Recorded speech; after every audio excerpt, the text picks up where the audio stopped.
All right, what's up, y'all? This is Vocab Malone. I am with Jay, the producer, and Gina Blue. Can you guys do a quick check? Does it look like we are live? Yeah, I'm checking right now. Let's see. Yes, we are. Says we are. Yep. All right. Excellent. I hear it. Just go ahead and share the link, please, to everybody. Excellent. All right. One of you guys, I can hear the sound for your video, though. I think. Maybe it's my video. Maybe it's mine. Okay, I killed it. It was me. I'm sorry.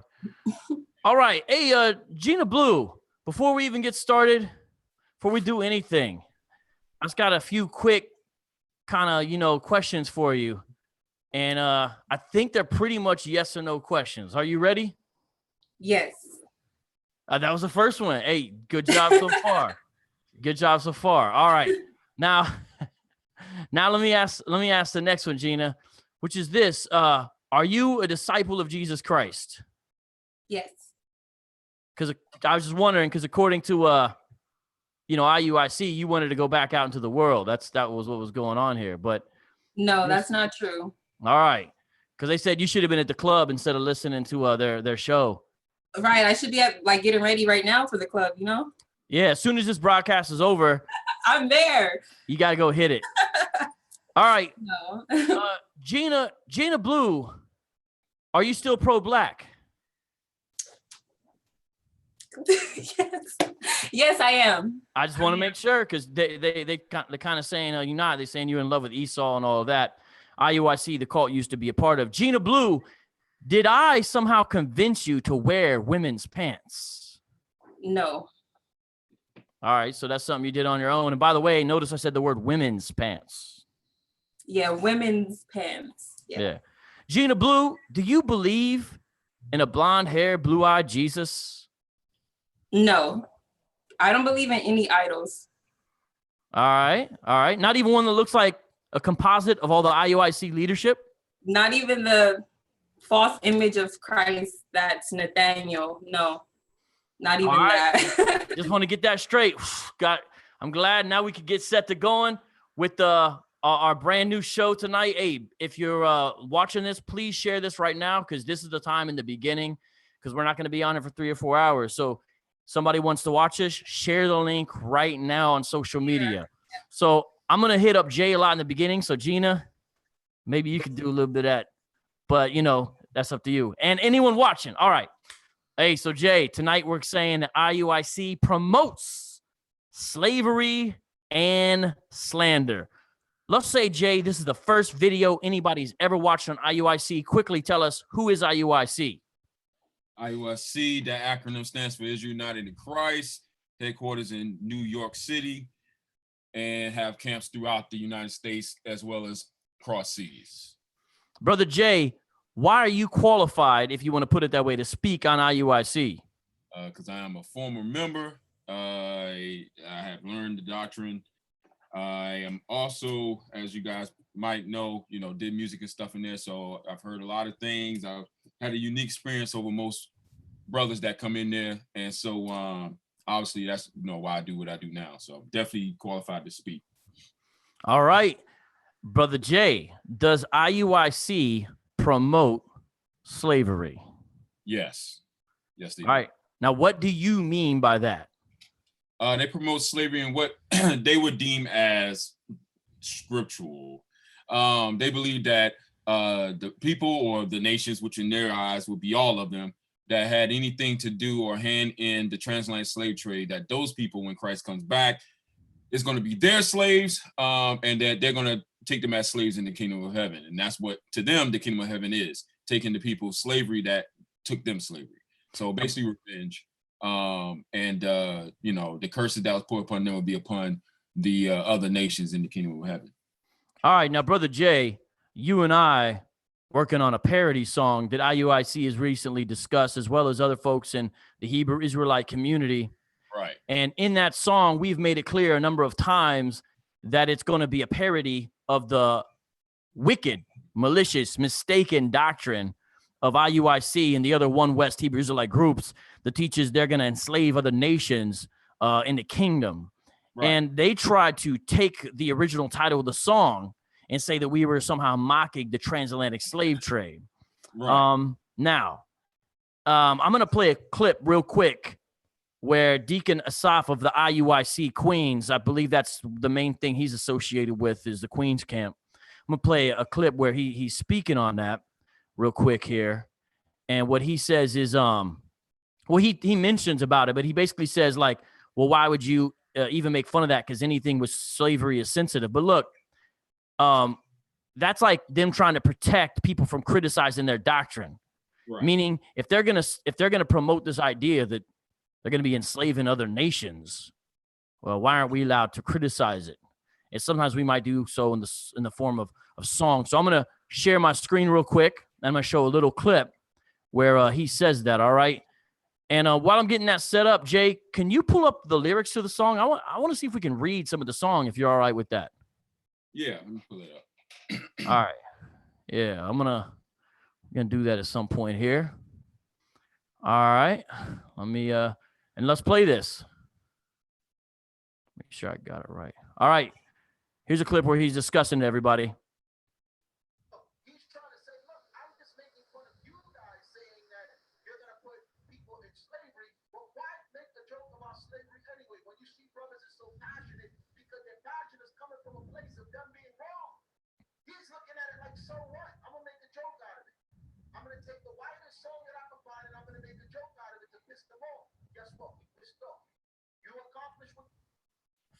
I love that. Mission accomplished.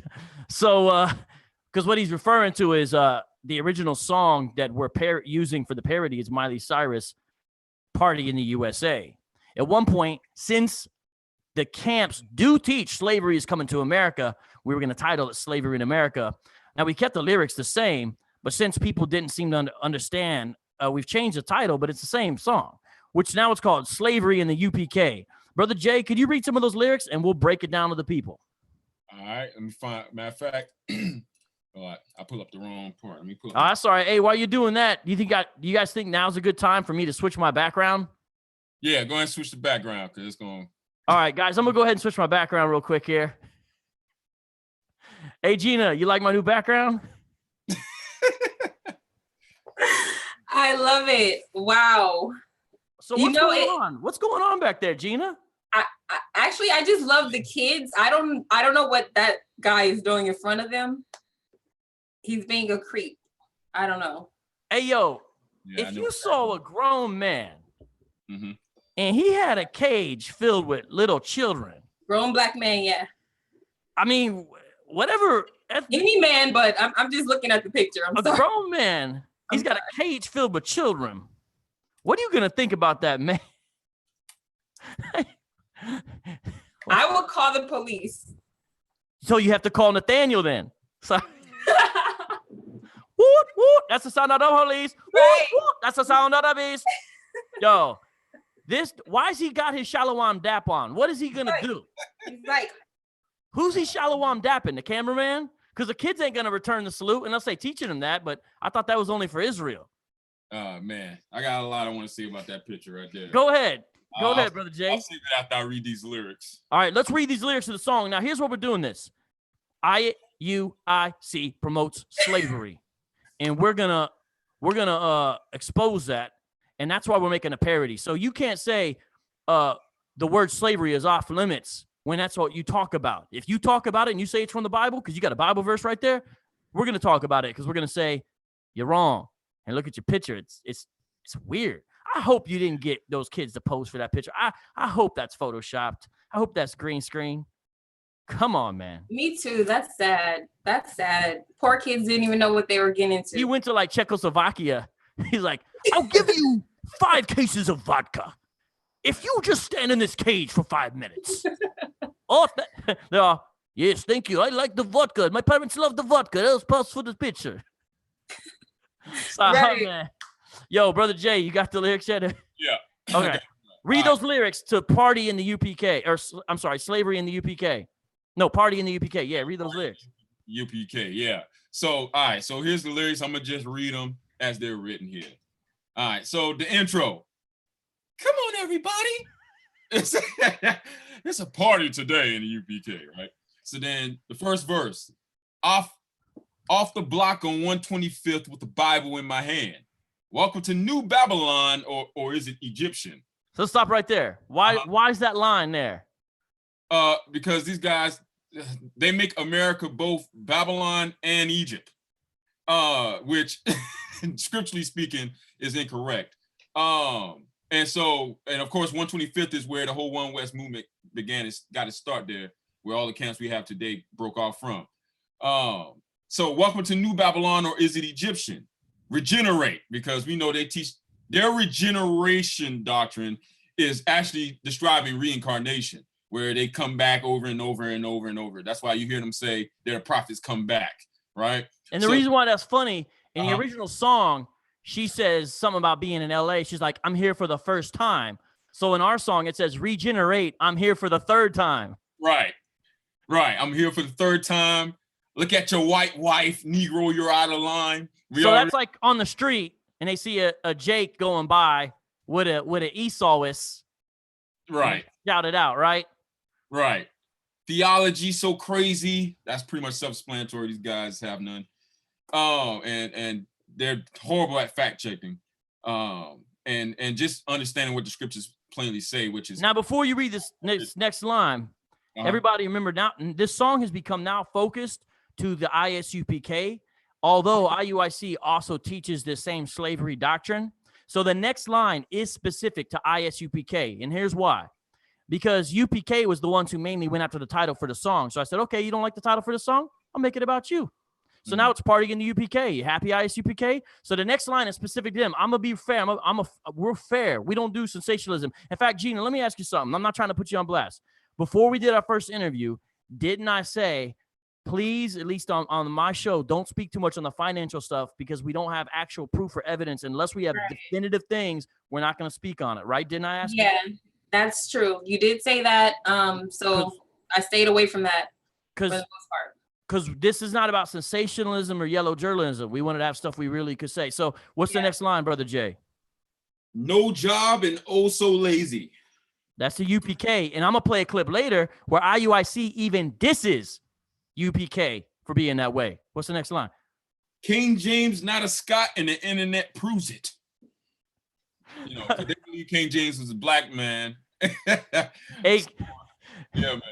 Go ahead. The way you sang that line, and because the song's recorded, the way you sang that line was funny.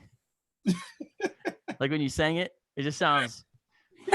In the video, originally I was gonna have that King James picture they use and have a guy point to it, but now I'm gonna have one of my kids draw a picture and be like pointing to it like a stick figure. Yeah, that's about the quality of the images they use when they prove their points. You know. Exactly. What's the next line? Twist the scripts, call your mama beep. That's pretty much self-explanatory there. Especially, by the way, they justify calling other nation the B word, as shown in the Barry movie, based upon Jesus's conversation with the Syro-Phoenician woman. Right. With the dogs. And they say, well, what's a female dog? Yeah. Twist the script, call your mama. Yeah. All right, what's the next line? UPK on the radio, it's the Hebrews' favorite show. Yo, UPK has Let a Hebrew Speak, which has got to have the best promotional poster of all time. It has a wolf with a giant, massive bling Star of David rocking. A wolf, an actual physical wolf, and he's looking up at the moon with giant bling. That wolf's a G.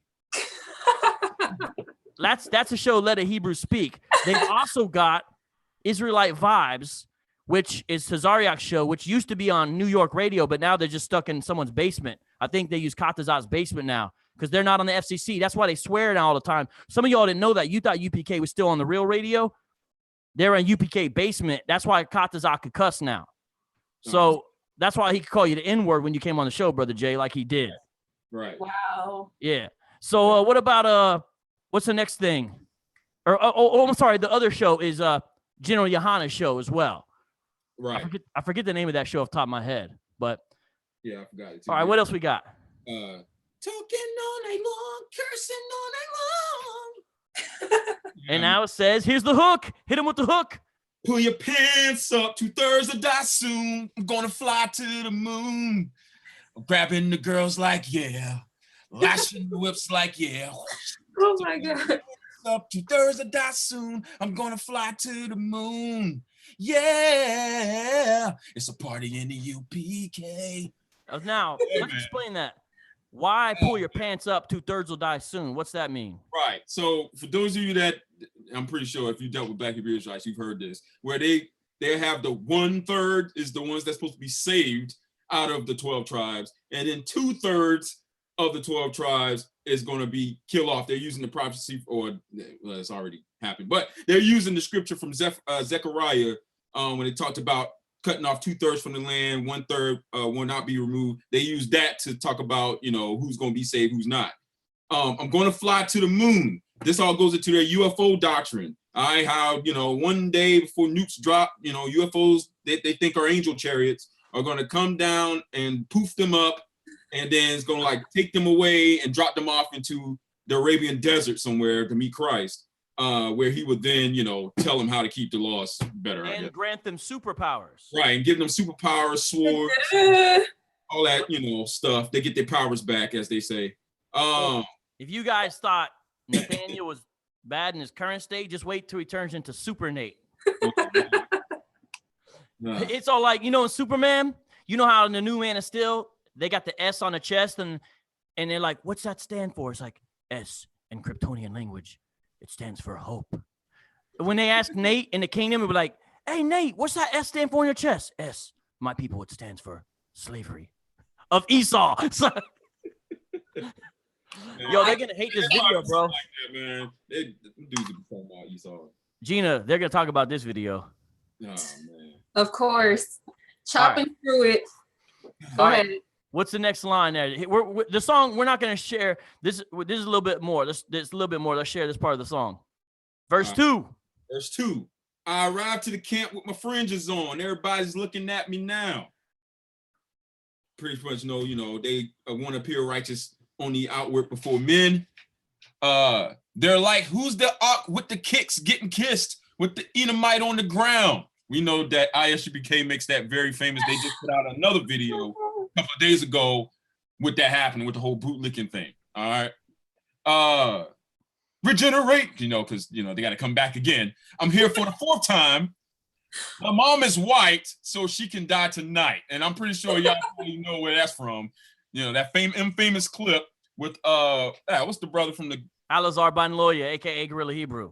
Right, and the other guy that was interviewing him did an interview where his mother's white, and, you know, so he asked him a series of questions and eventually got to the point, you know, would it be okay if he killed his mother or whatever the case is? And the dude was like, yeah, man. And so he called his mom a devil and all that other stuff. Yeah, polite. Thank you, bro.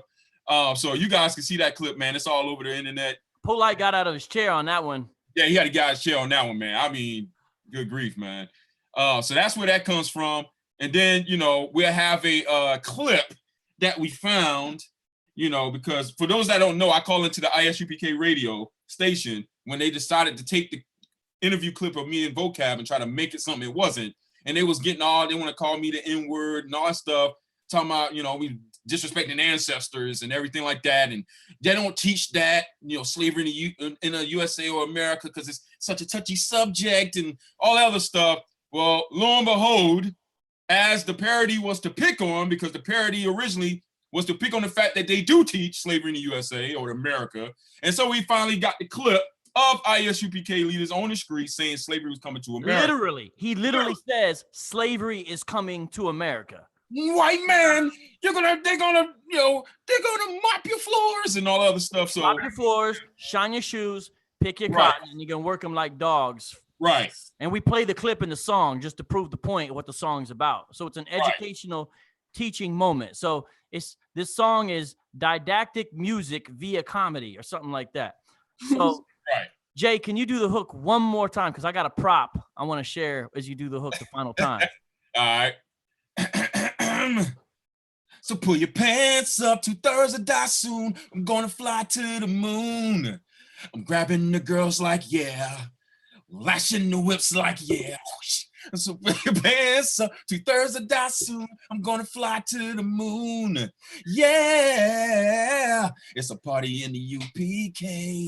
Yeah, it's a party in the UPK. That's All right. Yeah. All right. So let us know in the comment section what you think, everybody, of take I those think lyrics it's and put it hilarious. on and put it, you know, the widest beat you can ever hear.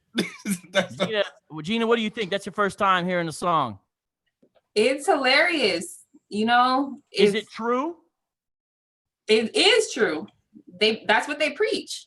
There's going to be slavery in America. What do you remember saying? What do you ever remember hearing? If anything, if you don't, I'm not coercing you. You don't got, if you don't remember, that's, but what do you remember about them maybe saying anything about, you know, that type of doctrine when you was with IUIC Vegas? They believe in slavery as well. So I'm thinking it's all the Black Hebrew Israelite camps. Yeah, they believe that anyone who's not Black, Hispanic, or Native American is going to be your slave. So they teach the spit shining and all that too. And they're like, oh, and I wouldn't give my slave any breaks. He's not going to have any breaks. Yeah.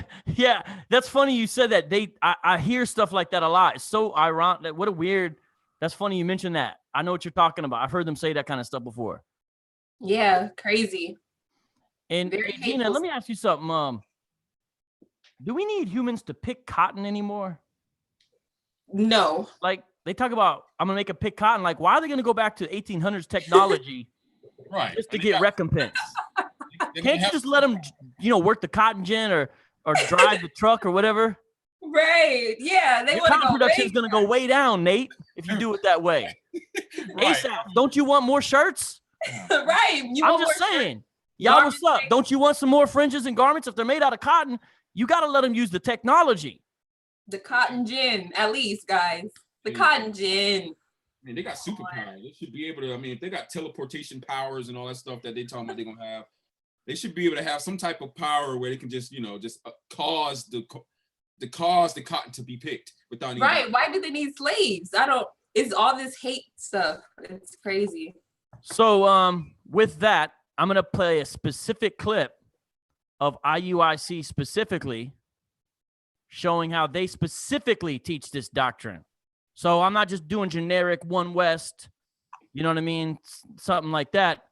I'm going to show specifically where they do it as well. Now, when I play this, okay, you'll see what we say is true. And guess what? This clip I pulled it from IUIC Queens. Why? Deacon Asaph is listed as the contact for IUIC Queens.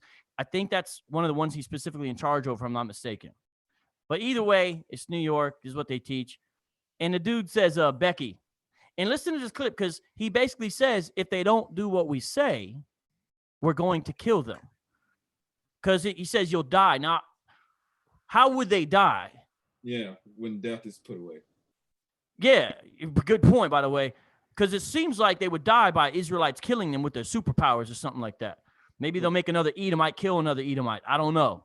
But nonetheless, they're saying you're going to die if you... Now, let me ask something on a practical level. If you got an Edomite slave in the kingdom, hey, you know what? Hey, One Westers, man, I love y'all. So even though sometimes we fight, let me give you guys some practical advice, okay? If you got an unruly Edomite, maybe he's a Moabite slave in the kingdom, and they're unruly, and they don't do what you say, don't let your first reaction be to kill them, because then they come back as a baby Edomite or baby Moabite, and guess what? They can't really do much for you. You got like 3 to 4 years before they can really do much. I mean, I know Nate's putting them in the cage around 11, maybe 8, but when they're 3 or 4, someone's got to change the diapers, and I don't think Asaph, I don't think he wants to be changing baby Moabite diapers. So he'll probably have to have another Moabite do it. You know what I'm saying? But that other Moabite, now they're taking care of a baby because you done killed the adult Moabite. So I'm just trying. Hey, it's all twisted. I'm just trying. Does regeneration not work in the kingdom? Like once they kill them, that's it.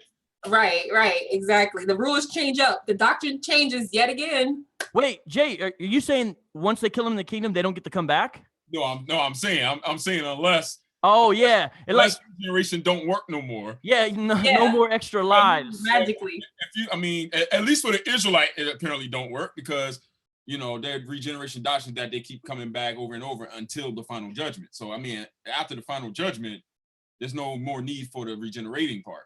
And So, by the way, if any Moabites are watching this and you're wishing, oh, I hope that I hope that Nathaniel does kill me in the kingdom, because then maybe I could come back as an Israelite, so I won't have to be a slave. There's no race jumping. yeah, Sorry. Now, some of the Hebrew Israelites do teach, I think GMS teaches you can tribe jump. So you could go from Judah to Benjamin, but most of the camps, I think, also teach no tribe jumping. So once you're Issachar, That's you're it Issachar. for life. Yep. Hey, Judah for life. All right, so let's play this clip, everybody. Let's play this clip. See, the thing is, they think it's just a game when we approach it this way. Let me just explain. It's not because it's a game. It's because we're approaching this in a way to really expose it for what it is. And sometimes this is a really good way to do it. Humor and all that. And so that's what's going on. It's not because we think it's funny. We think it's a shame what you're doing to the Bible, right? Okay, can you guys see my screen? yep. All right, here we go. Here's the clip.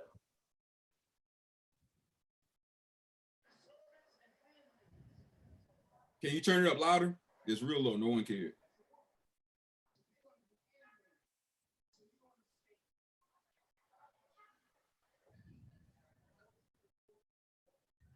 I don't know if you can hear me or not. Yeah, the volume's like really low. Is it just me or? Yeah, it's real low. He must have can't hear us when he plays it, so I'm gonna tell him when he comes back. Yo. Hey, the people can't hear it when you play it. The volume's too low. Oh, really? Yeah. Okay, hold on. Oh man, I wonder why. Let me try to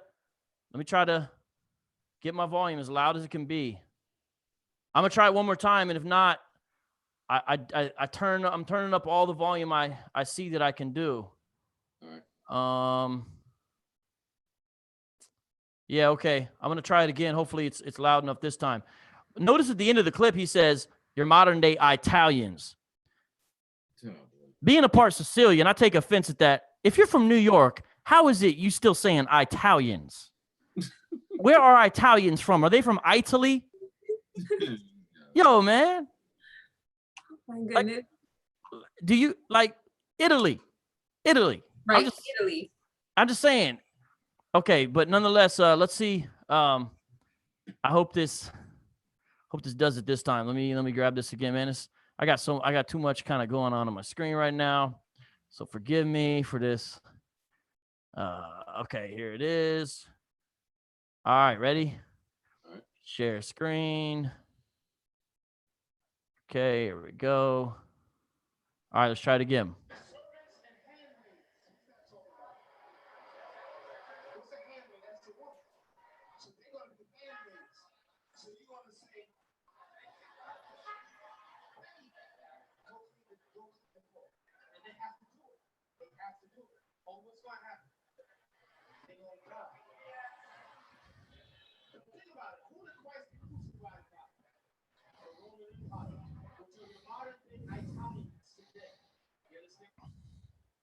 All right, because the reason why he said that, modern day Italians, is because he's trying to say, don't you think that they need to get punished for what they did to Christ? That's the point of why he's saying that. Now the video was still low. When you play Yeah, it, the volume was still really low. I had everything up. No, I'm saying like, you're playing it. Is it coming out of your computer speakers? Yeah. Maybe if you turn that mic towards maybe the direction of one of the speakers, I don't know if it's gonna feedback or not, but it's picking it up through the mic now. Maybe to pick up some of the volume of the video coming through the speakers, so we can. You guys couldn't hear any of it? Like barely. Like it was real low. It was Okay. really low, like whisper. All right, I'm gonna try it one more time. What about the first clip I played? We didn't hear it at all. Couldn't hear it. I didn't know that, guys. I'm sorry. Well, at least they're short clips. Well, okay. You know what? Look, The clip is from this, the Israelites. Jay, can you try to play this then? Yeah. The Israelites, who can enter into the kingdom? IUIC Queens Camp, November 22nd, 2017. It's 27 minutes and 2 seconds. Now, the problem is trying to determine exactly where it was in the clip. That's a problem. I don't know, because I don't think the Israelites who can enter into the kingdom, IUIC Queens Camp, November 22nd. I think it was past the 15-minute mark somewhere in there, but I don't know how you're going to be able to really find it. Basically, he says, Becky, go clean the room, and she's gonna do it, or else she's gonna die. That's what it says.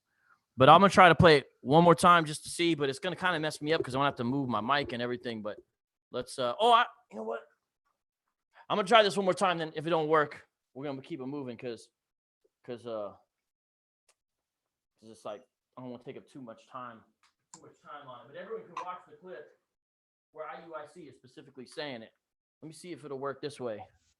And then after that, not gonna mess around with it. Let me see. Right. Could you guys hear the volume there a little bit? Okay, I'm gonna try this. Tell me if you can hear the volume. This looks funny. Okay. Could you guys hear the volume there? Hello? Yeah, play it.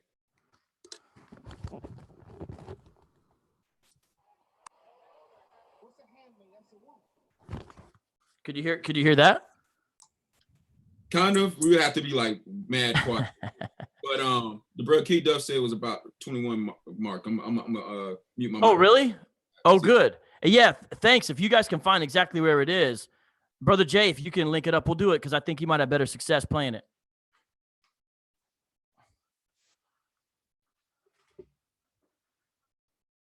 Well, let's see.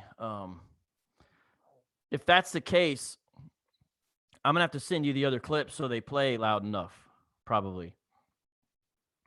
I guess I'm going to have to do that. Yeah, if you could do that, then that'd be easy. All right, but hey, do you think you have it on where you could play it now? No, I have the video, but I don't have that segment. So I didn't want to waste too much time flicking through it.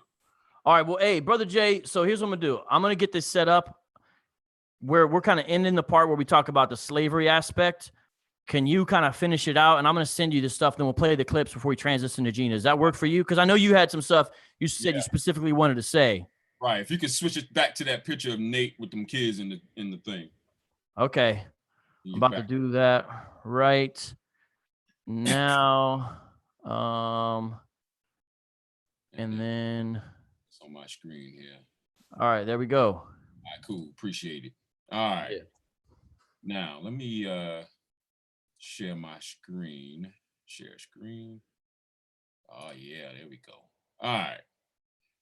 Ladies and gentlemen, all right. Y'all should be able to see this. Can you see that, sis? Should be a screen with the scripture. Yeah, I see it. The beast out of the sea. All right, cool, yeah. All right. Brothers and sisters, y'all see the picture on Vocab's page with Nathaniel standing in front of that cage with the kids on it. I know it's blown up. You guys can't see the scripture around it, but they have right behind his head, it says Revelations 13:10. All right. Switch out of your mic audio to the camera mic. Okay, I think he's talking to Vocab. All right, cool. So it has Revelations 13:10 on that picture. All right. And so he's doing the Shalom dap, and the whole point of that picture is it's supposed to, I believe right behind it says, stay tuned. Here is the patience and faith of the saints. So he's quoting Revelations 13:10 because IUIC, like a lot of the other Black Hebrew Israelite camps, use that scripture to say the white man's going into slavery. All right. And not only the white man, but they always say the white man, but every now and again you hear him say all the nations, right? So I want to read, starting at verse 7. All right. This is something that, for those that's in these schools, they don't do with you. So they only give you this verse on your precept packet and you just take it as it is. And then they want to merge it with Isaiah 14. You can't do that. Isaiah 14 had taken place already. And Revelations 13:10 is not talking about 12 tribes taking somebody up in slavery. All right. So we're going to read exactly what Revelation 13:10 is talking about and show you how that picture there he got backfires on him, where the people he has behind the cage, the little white kids behind bars, scripturally speaking of Revelation 13:10, those white kids behind bars actually represent the saints of God. Whereas Nathaniel, who's standing outside the cage doing the shalom dap, thinking that he's getting revenge on someone, actually represents the beast. But he don't know that. See?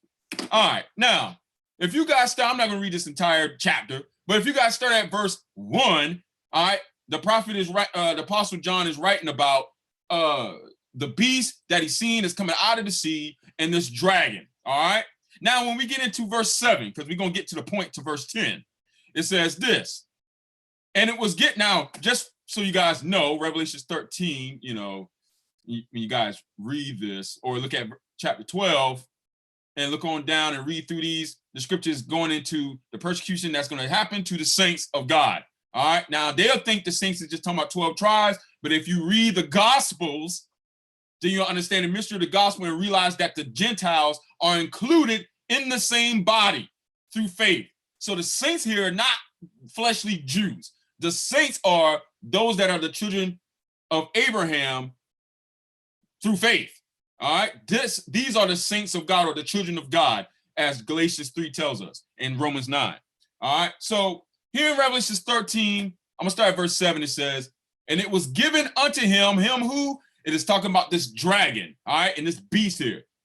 And it was given unto him to make war with the saints. The saints are those that are the children of God by faith in Christ Jesus, all right? And to overcome them. And power was given him, talking about this dragon beast, over all kindreds and tongues and nations. And all that dwell, this is very, very key verse here because they want to make this about Caesar Borgia, but this one verse right here is going to kill that. It says, and all that dwell upon the earth shall worship him. Him who? The beast, whose names are not written in the book of life of the Lamb slain from the foundation of the world.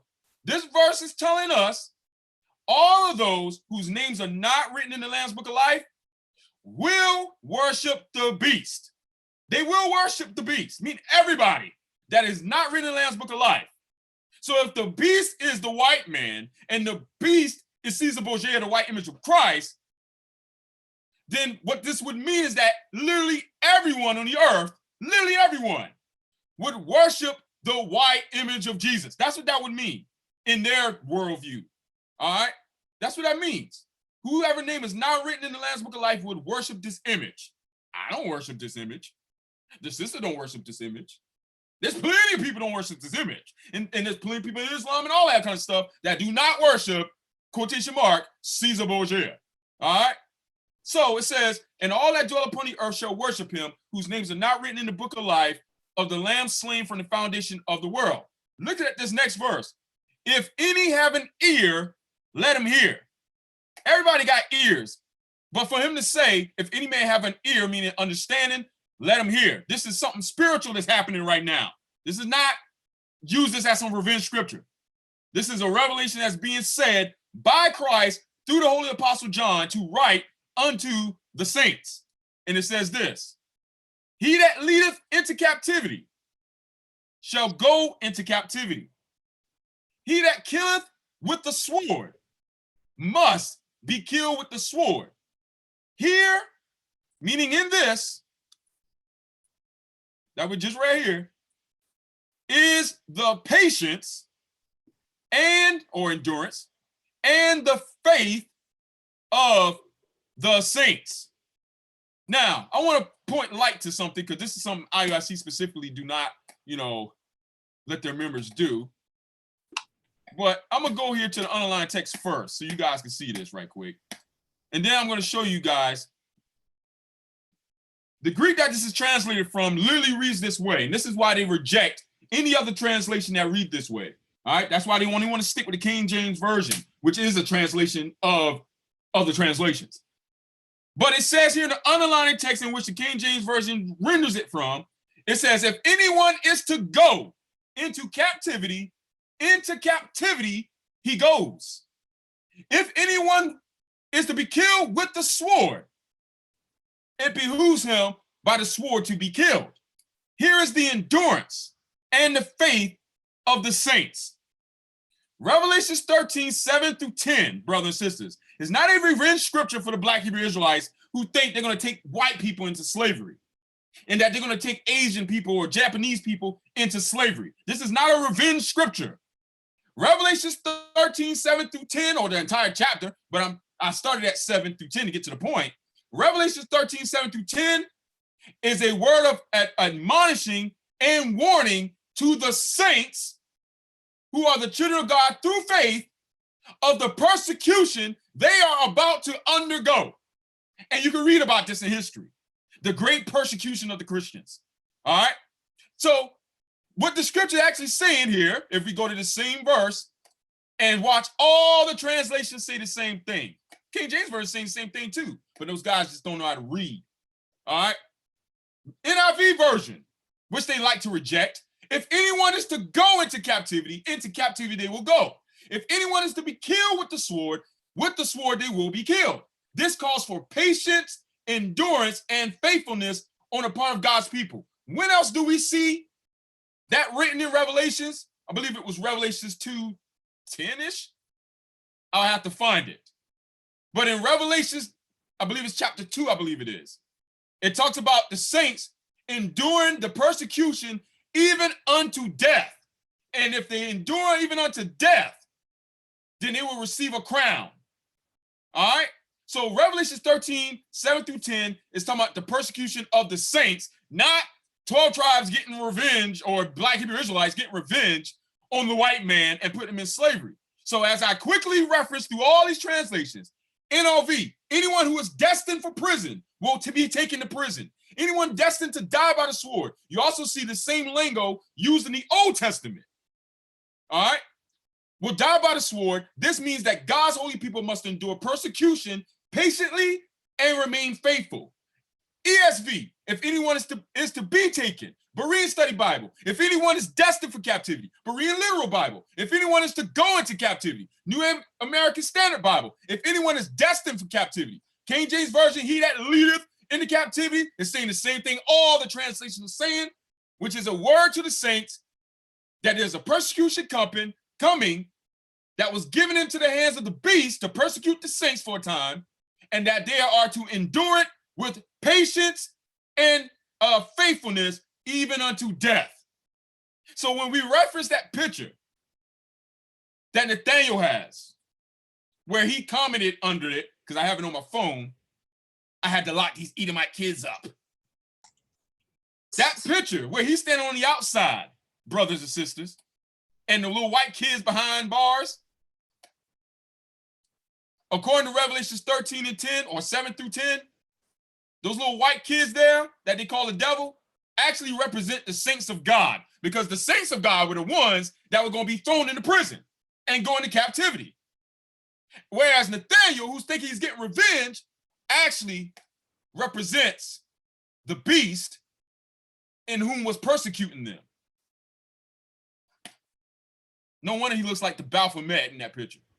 Oh, It up. Revelations 2:10. Thank you. Parting shots. Right. So Revelations 2 verse 10. Same lingo. Listen to this. I'll start at verse 9 here, because I know they like to butcher this, but this is actually talking about actual Jews, because the actual history of the church of Smyrna, they were being persecuted by actual Jews of the flesh. Similar to how the church was being persecuted by Jews when Paul was persecuting them. Same thing. Verse 9, I know thy works in tribulation and poverty, but thou art rich. Why? Because the treasure is in heaven. And I know the blasphemy of them that say they are Jews and are not. Why? Same thing is written in Romans chapter 2, where you're not a Jew, that is one outwardly, and circumcision is not that of the flesh, but you're a Jew that is one inwardly, and circumcision is that of the heart. So the Jews, like Paul at one time before his conversion, where he said he was a Jew, Hebrew to Hebrews, yet he was not a Jew, he was a liar, because he was uncircumcised in the heart. All right? So here's the same thing. If you guys look into the history of the church of Smyrna. So it says, and are not, but are the synagogue of Satan. Why? Just as Christ told the Jews in John 8, the lust of your father you will do. Verse 10, fear none of these things which thou shalt suffer. Behold, the devil shall cast some of you into prison. Who is the devil? That ancient serpent, that dragon, the devil. Fear none of these things which thou shalt suffer. Behold, the devil shall cast some of you into prison, that ye may be tried. That's why you must endure it with faithfulness. And ye shall have tribulation 10 days. Be thou faithful unto death, and I will give thee a crown of life. He that have an ear, let him hear what the Spirit saith unto the churches. Not unto the tribes, unto the churches. He that overcometh shall not be hurt of the second death. So we see the same lingo here written in Revelations 2:10, same thing in Revelation 13:10. As we continue reading on through the letters of the churches, etc., they was going to undergo persecution because they had been given in the hands of the time for a time unto the beast and the dragon to persecute the saints of God, and then to endure it with faithfulness and patience. So while Nathaniel thinks he's getting revenge, he actually represents the beast and the dragon, whereas the white kids behind the bars that he thinks he's putting in slavery actually represents the saints that he's persecuting. Hey, brother, by the way, Brother Jay, somebody pointed out, you know, how IUIC had recently went to Israel, and, you know, they had those folks singing Esau was the devil song over there in Israel. And someone pointed out that if you look closely, those kids, it looks like they have, I think, fringes. So they're probably Israeli kids. Oh, wow. I think that's the point. I think that's the extra. So whoever pointed that out, shout out to you. I'm sorry. I saw the comment on YouTube. Now I forget the username, but hey, thank you for that. I mean, I appreciate that. Because I think my first time catching them fringes. Yeah. So that was especially, I think that was special significance to them, you know? Right. Sick. Well, hey, Brother Jay, I'm glad you were able to break it down. I didn't know you had I didn't know you were about to do that, but perfect time. that was all right. Good. Wow. Do you have those emails I sent you? Because I was going to see if you could play the clip that says parody. And then if you could play the clip, please, real quick, where the guys, it just says slavery. And then after you play those, I think that's when we'll transition. And then, Gina, I'm going to start asking you to talk about the experience of how they slander people who leave, how they slander their reputation and all types of other things. We're just going to talk about that aspect of IUIC. Again, hey, right now, I finally got to tweet this out. So I just tweeted that we're live and all that.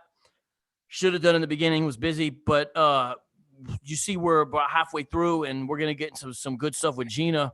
Got some more clips to play. So please go ahead, y'all. And right now, take the link to the video and put it on your social media, because I think it would be nice to have some more people watching live so we can interact with y'all. Did you get those clips? You think you could play them? Yeah, you want to play the Who Can Enter the Kingdom one first? Yeah. Here's the one I was trying to play earlier. Go ahead. Thank you, Brother Jay. Bro. All right, let me know if y'all can hear that good. Servants and handmaids. Good? All right. Yep. All right, y'all can see it? Yep. All right, here we go. Servants and handmaids. What's that talking about? What's a handmaid? That's a woman. So they're going to be handmaids. So you're going to say, Becky, go clean the floor. And they have to do it. They have to do it. Oh, what's going to happen? They're going to die. But think about it. Who did Christ get crucified by? The Roman Empire. Which are your modern day Italians today. You understand? Yeah. Right? Yeah, a couple of things about that video. Right? Becky gonna die. Right. She gonna die if she don't mop that floor. I mean, Wow. I want to ask these guys, who's gonna kill Becky? Yeah. Somebody tell us, please. Someone from IUIC tell us who's gonna kill Becky in heaven. You guys are especially when Revelation 20:14 says, concerning the final judgment, then death and Hades were thrown into the lake of fire. This is the second death, the lake of fire. So I'm trying to figure out how in this eternal kingdom somehow death is still around, even though we're into eternity now, and all these different things. So I don't know what kingdom they talking about. I I do want to mention, I'm glad he said that the Romans, helped put Christ to death, because now I'm glad he mentioned that, because, they were one of the groups that Christ was talking about when he said, forgive them, for they know not what they do. I'm glad that he mentioned that, concerning the Roman soldiers that helped crucify Christ, because that was one of the groups Christ, asked the Father to forgive, for they knew not what they do. Because if they knew what they were doing, they would have had not crucified our Lord. Yeah, so, real quick, you mentioned that. Let me read something from Acts chapter 4. This is after persecution came to the early church. And then I'm going to read this, and real quick, after I read that, if you could play that other clip that says parody. Listen to the early church speaking about how they view the death of Christ. Acts chapter 4, verse 27. Listen how it implicates all groups and all manner of people in this. And the implication, of course, is that there's redemption for all of them as well. Acts 4:27. For truly in this city there were gathered together against thy holy servant Jesus, whom thou didst anoint, both Herod and Pontius Pilate. So that's the king of the Jews, supposedly Herod, in the sense of he was their ruler, and then Pontius Pilate, the Roman overlord, because he was a sort of the official one from Rome more than just a local ruler, along with the Gentiles and the peoples of Israel. Notice that? I would want to ask IUIC, does Gentiles there mean actual Gentiles, or is it Hellenized Jews, as you like to say? It's clear Gentiles and the peoples of Israel. So everyone is implicated. Now watch this, verse 28. To do whatever thy hand and thy purpose predestined to occur. And now, Lord, take note of their threats and grant that thy bondservants may speak thy word with all confidence. Now let me say a little something real quick here. Take note of their threats, because they were saying, hey, you keep on saying this, we're going to get you. By the way, the Hebrew Israelites kind of do that too. Threat. This guy, Deacon Asaph, said, Vocab Malone wants to send a Dylan Roof into our congregation. Excuse me.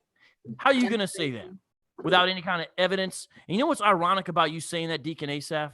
I remember watching an IUIC in the classroom one time where Nate played a video of the black Christians forgiving wicked Dylan Roof at his arraignment hearing. And you know what IUIC did to those black Christians? They mocked and ridiculed and scorned them for extending the hand of forgiveness and reconciliation and mercy, and said, see what Christianity does to the black man and black woman's mind.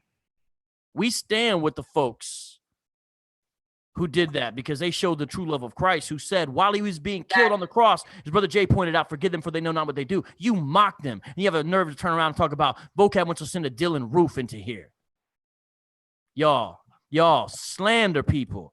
Y'all slander people. And so we take note of your threats. And in that same class, y'all was up, and Asaph was talking about, I'm going to be glad when these folks die. Exactly. I couldn't believe that. Like, wow. Yeah, we should laugh about it. And they told Gina, you might as well kill yourself. Yeah, Asaph, you said that, and you said that Christ said that. Twisted the Bible to make it sound like the Bible's telling Gina to commit suicide. Yeah, like, wow. That's y'all. That's what you engage in. So we take note of their threats, but we grant that the bondservants of Christ may speak thy word with all confidence nonetheless. And it's interesting about bondservants. It can also be translated slaves.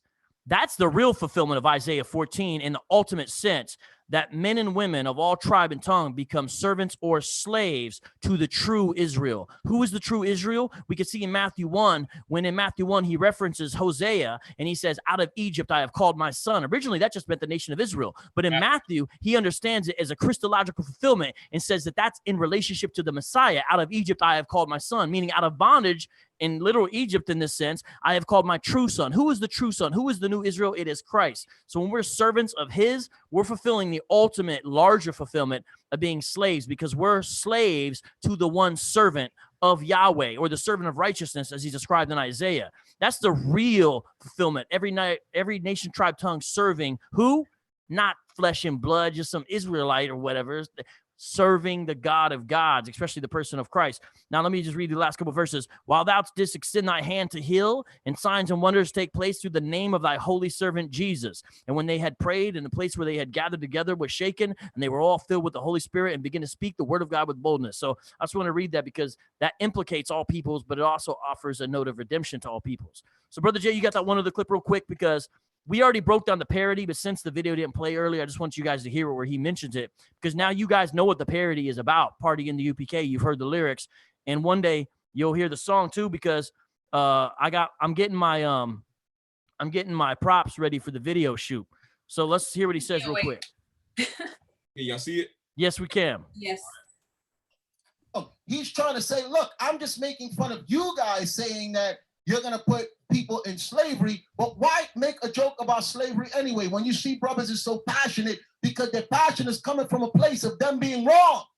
He's looking at it like, so what? I'm going to make a joke out of it. I'm going to take the whitest song that I can find and I'm going to make a joke out of it to piss them off. Guess what? We pissed off. You accomplished what? Wow. Yep. I got something I want to say. I did say that, though. I did. See, when I first came out with this, I was trying to be real chill because in my prior apologetic engagements, I dealt with a lot of atheists, Mormons, Jehovah's Witnesses, and Roman Catholics.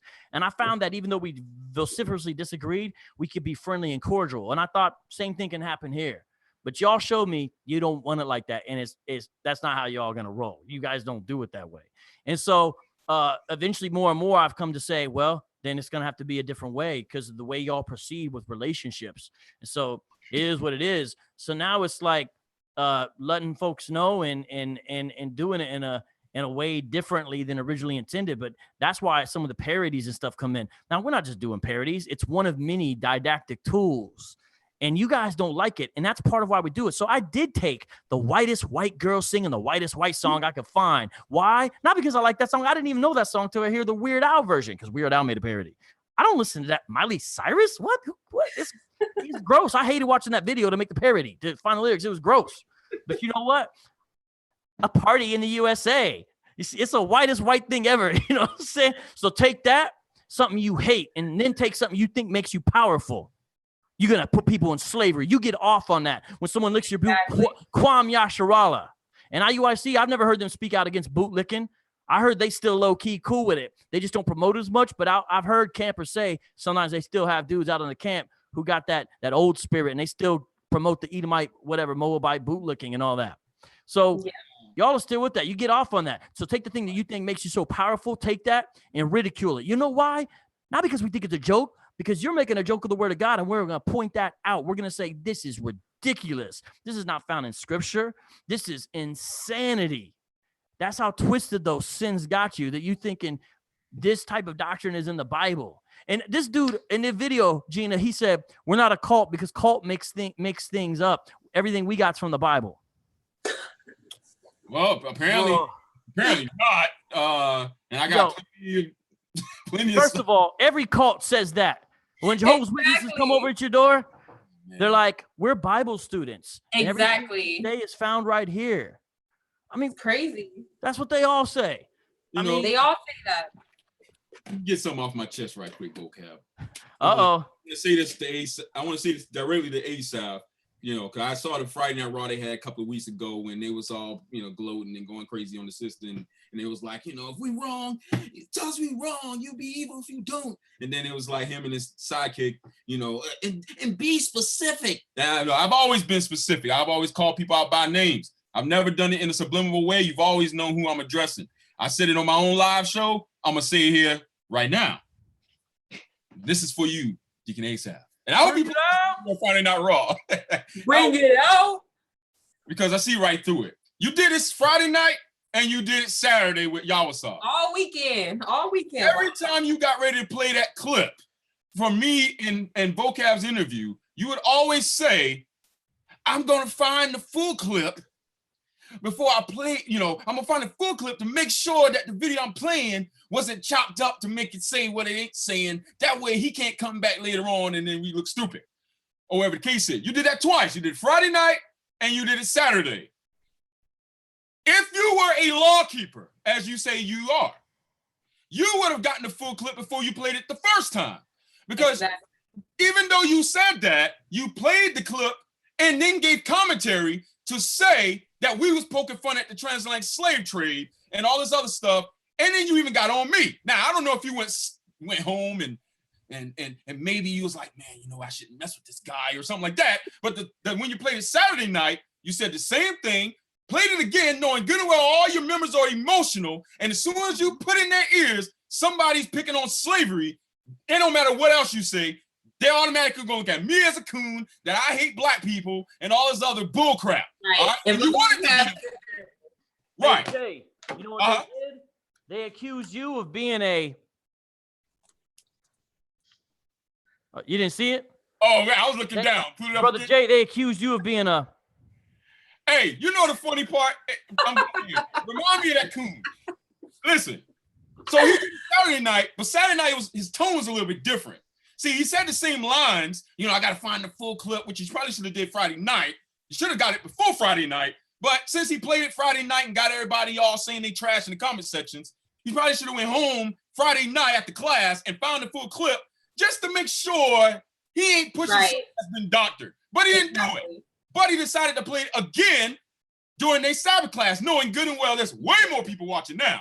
So he's going to say the same thing, but then he's going to try to make it a little bit easier and say, you know, I've got to find this full clip, and you know, I'm not going to get on, you know, Jay the producers, because you know, I'm not gonna shame him or whatever the case is, the words he used. I'm gonna put all the focus on vocab. I'm put it on him. We're not like them. When we say something, we'll give doctrine proof every time. Okay, we're not like this wicked sister.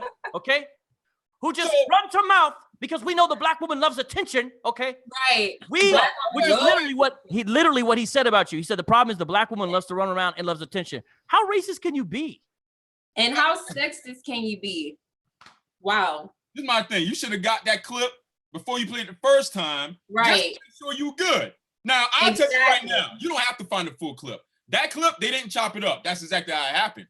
But what they did leave out was all the context before it that will allow people to know why we was even talking about parodies and why we was laughing.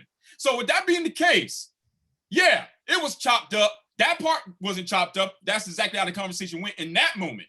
But what you didn't keep or what you didn't have was the context that led to it. So instead of getting that clip, you decided to play the little one that spreads the propaganda. Why? Exactly. You really wanted to know what was actually said. It was only because it highlighted and went with your white man's the devil doctrine. So that's why you played it. All right. Now, in terms of me being a devil's son, or like when Vocab held up that basket called coon, let me say something about coon. And this is the ISUPK, this is the IUIC, and all you other little black Hebrews like camps that want to call me a coon and put my face on monkey bodies and stuff. Oh, yeah, real quick. I'm not going to interrupt you, bro, but I do got to say, this Hebrew Israelite, I forget which camp it was on, they took the video promo poster for that movie, The Rise of the Planet of the Apes, and they had me on the human's body. They straight took Jay's face and integrated it into the gorilla. What was that gorilla's name? Donkey. They put him on Donkey. Wow. Really? IUIC? That's so... But I'm not sure if it was IUIC. I forget which camp it was. Whoever it was, wow. Yeah. You're following Christ? No, you're not. Let me tell you something about coons, because when we apply the sayings of Christ, like loving your actual enemies, those that persecute you, those that hate you, they call us a coon for that. We just love the white man and stuff like that. Well, let me put some things in perspective here. When the gospel talks to the servants and tell the servants, obey your earthly masters as unto the Lord. Masters, don't threaten your servants with beatings, because you both have a judge in heaven and all that stuff, teaching you how to live in your present life circumstance. They would call that person that's applying what the gospel said on how to live, they would call him a coon. So they're great, because all of y'all ain't field Negro descendants. A lot of y'all descendants, if you're from a slave descendant, came right from the house Negro body. So let me tell y'all something. When y'all sit and call us coons, because we rather walk in peace and in love and apply the sayings of Christ and be forgiven against men who trespass against us, so that our Father in heaven will forgive us for trespasses that surpass what white people have done. Right. With that being the case, your great grandma, you're calling a coon. Exactly. The Christians who was applying the sayings of Christ, who put their lives on the line so y'all narrow behinds can go into restaurants that you couldn't go to back in the day. Instead of being thankful to God for what has transpired, you call them a coon. Right. MLK, they call him a coon. Everything he did, they don't care. They say he's a coon. They like kind of worship Malcolm X. They're like, yeah, he was the one. He knew the white man was the devil and all that. So yeah, Gina, do you know their nickname for Martin Luther King Jr.? Do you know their nickname for him? I honestly forgot it. I know they have some derogatory. Brother Jay, name. do you know it? Do you know the nickname? Huh? Nickname food. Of Martin Luther King Jr. Have you ever heard the nickname they call him? Oh, All right, I don't want to say it because I can't even. Well, up top, there's Something two. to do with white women or something. No, like, one's Martin Lucifer King. oh, The other one is Martin Luther. We'll just leave it at that. cool. Yeah. All right, man. So, Oh, man. Wow. Yeah. sorry, Brother Jay, that was good. Could you play real quick where he talks about the parody, and then let's transition into Gina to get into the slander part? Just because he mentions it, because he's like saying supposedly it's not about transatlantic slave trade now, but he like goes back and forth. You know how they do that? Talking about the same one I just played, right? It's one that says parody. Yeah, that's the one I just played with ASAP. Oh, you played that already? My bad. Yeah, that's what I just played. Yeah. Oh, okay. Sorry, man. I'm getting okay. Well, then let's transition. Gina, if you leave IUIC as you have done and then come out and speak about it, will they slander you? Yes, they will, and they have. Just like the comment that Asaph had on his Friday Night Raw, like that was the topic of the whole class. He kind of insinuated that was me, but that was someone who literally left an anonymous comment on my YouTube. Right. So let's give a little context. There was a conversation on social media you were involved with. It was with another person who apparently had left IUIC or had some kind of knowledge. It wasn't really clear about their part or whatever. And you talking back and forth there by the comment. And just from this little comment, what did Deacon Asaph say about this commenter, this person? Do you remember what he said about them? Because he insinuated something about their whole psychological state. What was the main thing he was saying? He was saying that this person who left the anonymous comment hated their dark skin. I don't know how he knew what their skin color was because this was an anonymous person. They're not even a profile pic. Well, I don't think. Anyway. It's no profile pic. It's no gender specific name like Emily or Jacob. You know what I mean? It's like literally an anonymous person. And he assumed it was a dark skinned female who hated her black skin, as he said. And he kind of insinuated that I said the whole thing. He took the comment out of context. So you're kind of confused on like who's talking. Yeah, like, when I was listening to it, that's why. Remember, I hit you up this morning. I was like, "Who was he talking about?" I was unclear. Yeah, I watched it again, and he was telling his members that it was me who left the comment that Nathaniel's a millionaire and that the deacons get paid, but I never said any of that. That was left by this anonymous person. Right. But he said it was me. Yeah. So it's so bizarre. During this class, they brought up a picture of one of the actresses from Black Panther premiere and showed it and said, here's a vision of beauty. So you won't keep on hating yourself, sister. Yeah. I don't know. Again, I think that he was kind of insinuating that it was me, but I don't have a problem with any color of my skin. I love my skin color. I love different colors, different races. So I don't know who he was talking about, but it seemed like he was talking about me. He put a picture of Lupita, which is the dark-skinned woman from the movie you guys know. You guys know who Lupita is, but he's like, oh, here's an image, sister, for you to love your black skin. And I'm just like, wait, who's he talking about? I'm kind of lost. You know what I mean? So yeah, and he showed that picture, and didn't he show a picture from someone at the Black Panther premiere or something like that? Yeah, he went to like a pro-black, because they don't go to examples of people who love each other, like love the white man or whatever. They go to like pro-black examples. Well, here's what's weird about that though, Gina. Brother Jay, what was IUIC saying about the Black Panther movie when it came out? Remember? They had a poster. I'm paraphrasing right now, but I made a post about it in the group discussion. I was like, please, somebody pay IUIC attention. So they had a flyer. Matter of fact, I probably can find it real fast. Because they were saying, like, while you guys out here worshiping African superheroes, don't forget about the real everyday superheroes. Yeah. Right. Saying it was them. Yeah. And Jay made fun of it, saying like, oh, he's going to show you, I think, like basically like, guys, don't forget about us. It's like pure jealousy. And I even saw one of their tags where they tried to do a hashtag. I think it was IUIC Florida camp, like maybe Tallahassee or Jacksonville, where they created a tag that was like Wakanda not forever or some weird, like dumb propaganda, Black Panther hashtag. Yeah. And then they go to her and like, oh, she's got purple and gold on.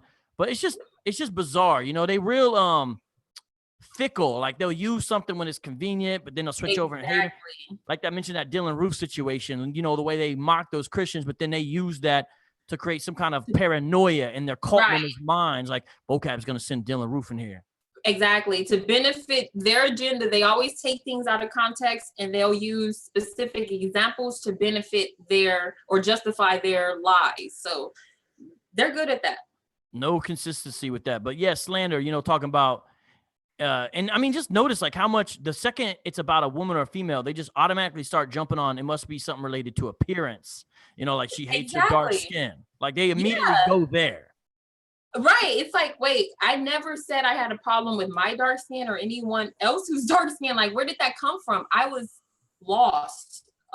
He showed like a clip of like dark skinned women saying, we love our dark skin. And I'm just like, wait, where is this coming from? I didn't leave that comment. You know, he took that out of context. Oh, yeah. Hey, can you guys see that? Jay's sharing the screen right now. Don't glorify the fantasy of Black Panther in a movie and shun these fighting for blacks in real life. Hey, you know, they talked so much trash about that movie. They made them posters. Yeah, they went out to see it. Right. They just went up in their little Israelite clothes. And yeah, they felt normal because usually if they go somewhere in those crazy costumes, everyone's looking like, what the heck? But since it's like Wakanda forever, they like, oh, we're going to, you know, march in here. We're Israelites. Look at our costumes. They was happy because prior to this, there was only 3 places they felt like, okay, maybe 4 places they felt like they could fit in. Here it is. Lakers games. Number 1. Number 2. On historically Black college universities with the steppers. You guys know the Q? Yeah. Yep. And they blend in and they start doing, you know, people that, hey, you with some people actually asked that before. Yeah. Thirdly, Comic-Con. Oh man. Because they got capes. You know, yeah. They rock the capes. You know, sometimes when the wind's blowing and the dude's talking, his cape's billowing in the wind. He's about to take off right there.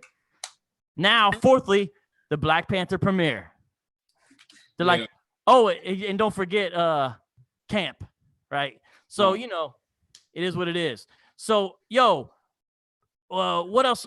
Hold on, I'm starting to lose track. We're having too much fun with this. It's kind of insane, right? It is. But it's true. We're giving evidence for what we're saying. Exactly. I just want to show the comment that ASAP took out of context so that I can show everyone what she said, because he started like from a middle verse. You know what I mean? He started like in the middle of a paragraph and he kind of insinuated that it was me. So I kind of want to just show everybody the comment so that we could put it back into context, IUIC, and see what the anonymous person was talking about. That's all I want to do, because I'm tired of the slander and the lies. Okay, I'm tired of it. We're all tired of it. So I want to show that really quick. Sure. All right, let me see. And then, Brother Jay, while she's doing that, did anybody find the clip with or the screenshot of the comments about the nuclear missile? Has anyone found that yet? I can find it because I know it was in my history. All right. Okay, we're seeing your Do you see screen. it? Yeah, it's Okay. I don't know how much you can zoom in though on it. Let me see. My bad. Give me a second. Let me see if I could. I mean, if I maximize my screen, I can see it. So I figure everybody else can too. But just you guys might have to maximize your screen. Yeah, I think it'll work. Just maximize your screen, everybody. But the more you can zoom in, the better. But go ahead. Yeah. Okay. Can you guys see it clearly? Yeah. I can. All right. So this is the the comment that he took out of context, like he started like from right here, you know, and some of the deacons and captains get paid too. You know what I mean? No, he actually started right here. So I'm going to read it from the beginning so that we know what it actually said. And look, this name, Covenant's Word. How did he get that was a dark-skinned female from that? Right. I don't understand that. This is an anonymous person, randomly left a comment. Out of hundreds of comments, they picked this one. So obviously it must be some type of truth in there. I don't know. All right, so it says, I promise you I have hundreds of people in my inbox who is tired of IUIC and they want to leave them and they want to speak out, but they are scared that they will be demonized. There are so many brothers and sisters who want to leave, but they don't want to join a church either. So they are basically just there to congregate. I was in one of the Texas camps. I won't say which one, but I just came to congregate. That's it. Once I seen they kept begging for money, I said, okay, this is just Christianity all over again. IUIC does not call it tithing. They call it booster club. Just switching the words to throw you off. Bishop Nathaniel has become a millionaire off of the people. That's why his house is the way it is. Let me stop right there. He was kind of saying this like as if I said it. And then later in the class, he's like, see, she said, this dog said that Bishop Nathaniel's a millionaire. And this dog said, you know, we're all about the money. I didn't write this comment. Right. You know what I mean? Oh, this. So let me go ahead and finish. Okay, this is just Christianity all over again. IUIC does not call it tithing. They call it Boosters Club. Just switching the words to throw you off. Bishop Nathaniel has become a millionaire off the people. That's why his house is the way it is. And some of the deacons and captains get paid too. All right. How do you think they can afford all of those buildings? The garments, Passover food, cars. Come on, these dudes got regular jobs. Okay, I'm not gonna read the whole thing, but my point is he took it out of context and he started from like, okay, this is just, you know what I mean? That's what they do with the Holy Scriptures. They take the scriptures out of context and they just start in the middle of a passage and just kind of link it to their like racist beliefs and stuff like that. So I just want to say I didn't leave this comment. It was a random anonymous person, but I did respond to it. Okay. I just want to say that really quick. Right. Yeah. Thanks for the clarification. While you're talking, Gene, I'm still looking for that. Because I thought, did you find it, Brother Jay? I got it. Hey, Brother Jay, are you able to, thank you, Gina, for clarifying that. Because I think it's good. If Brother Jay, are you able to share? Yeah, I'm gonna share it. Your screen so we can look at the couple of comments that they left. What is it under? Where were these comments left?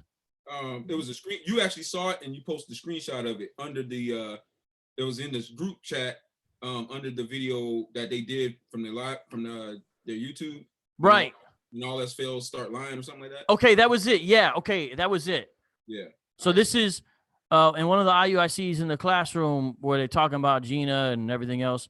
One of the things that we saw were some of the comments, and we just picked out a couple of particularly interesting ones. Hey, someone want to read that? Sure. Go ahead, Gina. Let me do the honors. All right, someone left. It's ZZ Mac 1996 ZZ2. He had left. You have a nuke waiting for you, Gina Blue. Oh my God. Oh man, I just saw that when I posted it to you, I did a typo and it says there's a middle waiting for you. Oh man, my bad. I didn't even know that till now. It's supposed to say missile. Oh man. Yeah, but so now look, that icon though of the angry Jesus supposedly. Nathaniel, yes.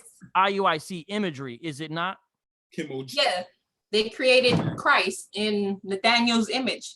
Yeah, so that whoever this is, we're not saying it's an IUIC member. We are saying it appears to be someone associated or influenced by IUIC, and that's why saying you have a nuke waiting for you, Gina Blue. If we keep on getting comments like this, we might have to change IUIC's name to IUICBM.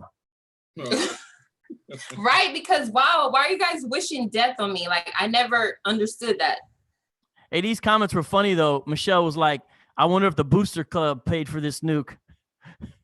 Or did it require a love offering? Hey, you think they're gonna drop it off that new plane they got? That Booster Club plane? Yeah. The new jet plane. Is that thing equipped with nukes? Man, I hope not. You know, they may have some. Brother Jay said alms paid for it. Yeah, man. Hey, Gina, hey, you want to know who's got those launch codes though, right? I need those codes, man. Hey, Nathaniel. Hey, you know how in movies they carry around a briefcase? Hey, you know what it is though? Hold up. Let me show you. Hold on. The doctrine need to be nuked. No, hold up. Seriously. Hey, what it is? Nathaniel, he got the codes in his arm guard. Right? He'd be like this. He'd be like, boop, boop, boop, boop. Right. He's like, but it's gotta be synchronized. So Yah What's Up has to have the other one. So Yah What's Up's like, okay, I got you.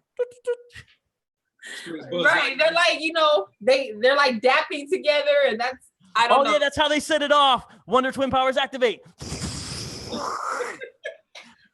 Hey, hold on. I'll show you. Hey, hold on. Wait a minute. Hold up, Rook. I want to look back at those when you get a chance. Yeah, I'm putting it back up right now. Because there's some other slanderous comments in there as well. Definitely. And that's what they do when they don't have any evidence on you, when they can't find any proof of anything. They just say, you know what? Let's get her with something else. Oh, you know, she's okay looking. Let's say she's a whore. So yeah, and then talking about, oh my goodness, come on, bro. he's Buzz Lightyear, to the rescue.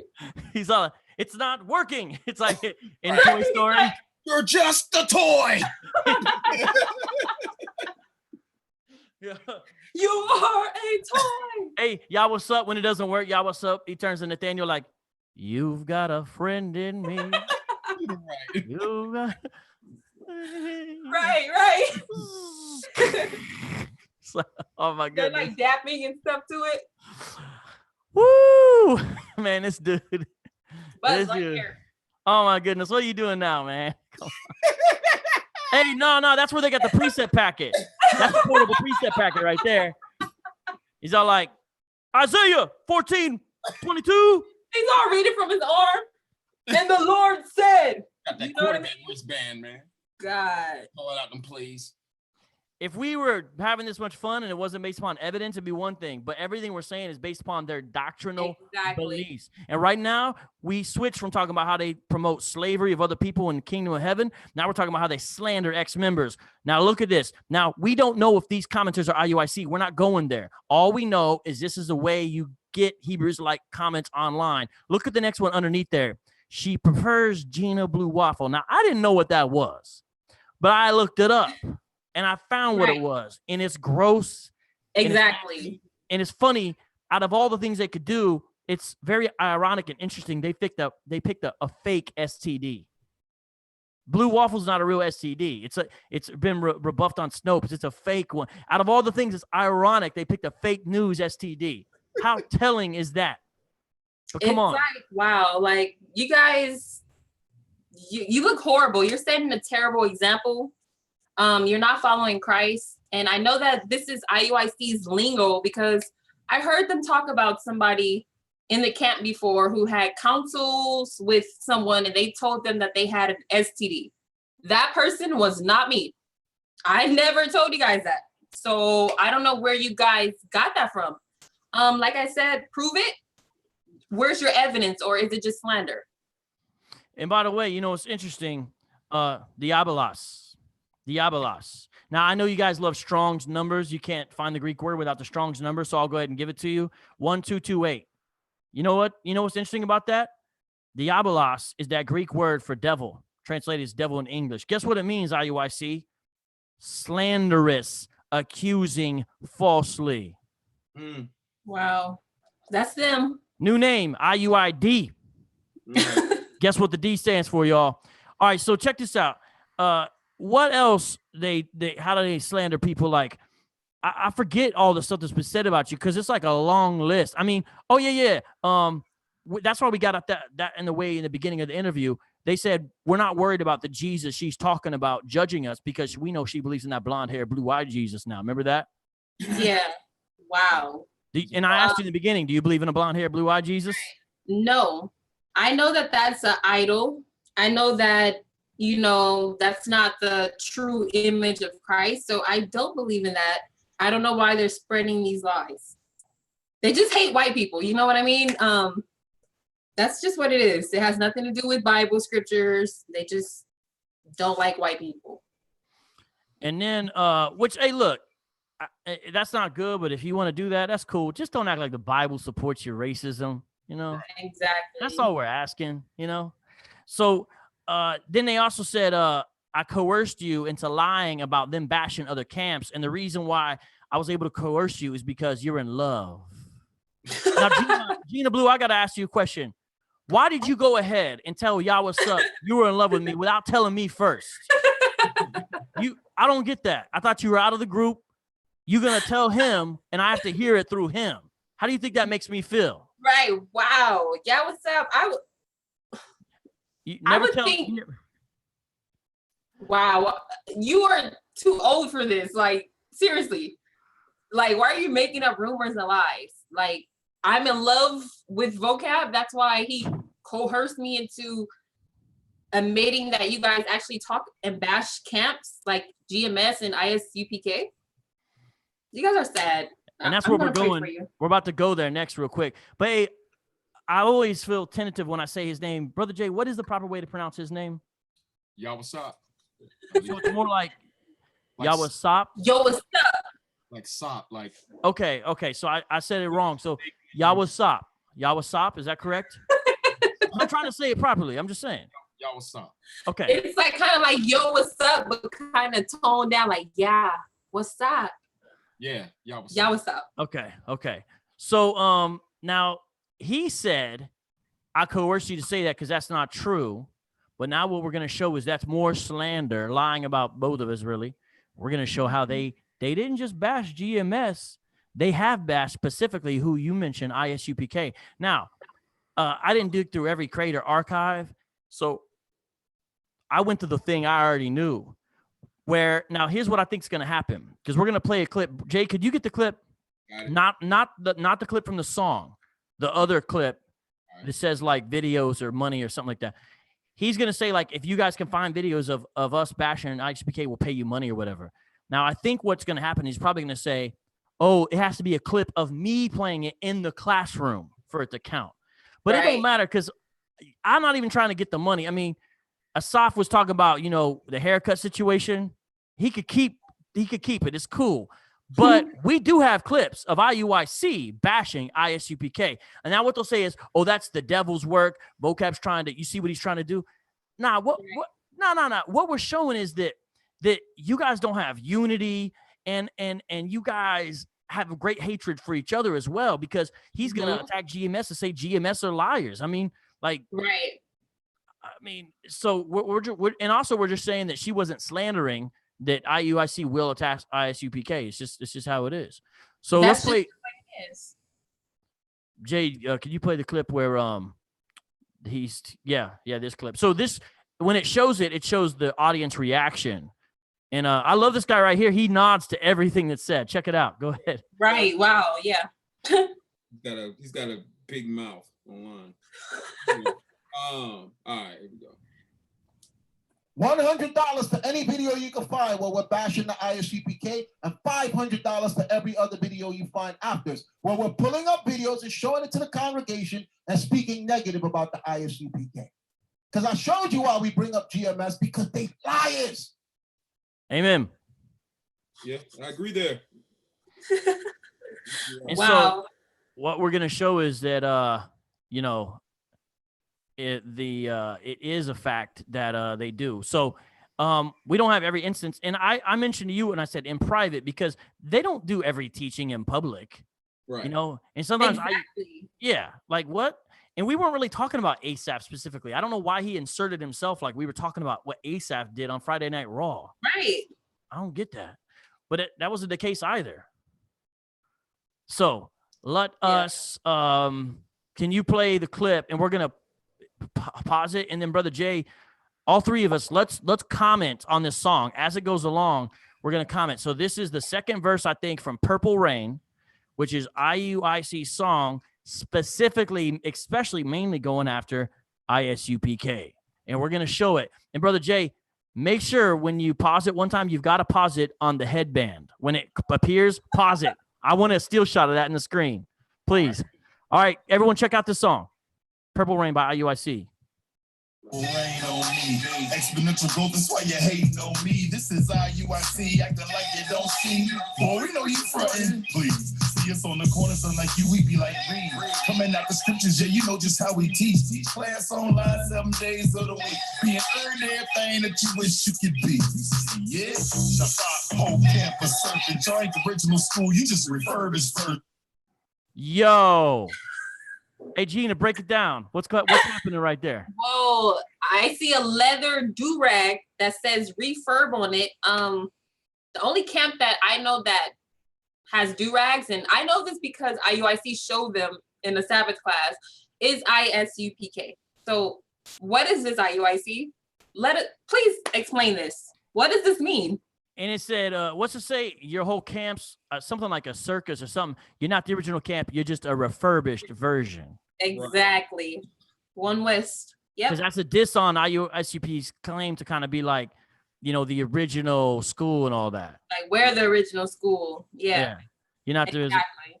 Hey, Jay, you got something to comment on that? Because that's a funny screenshot right there.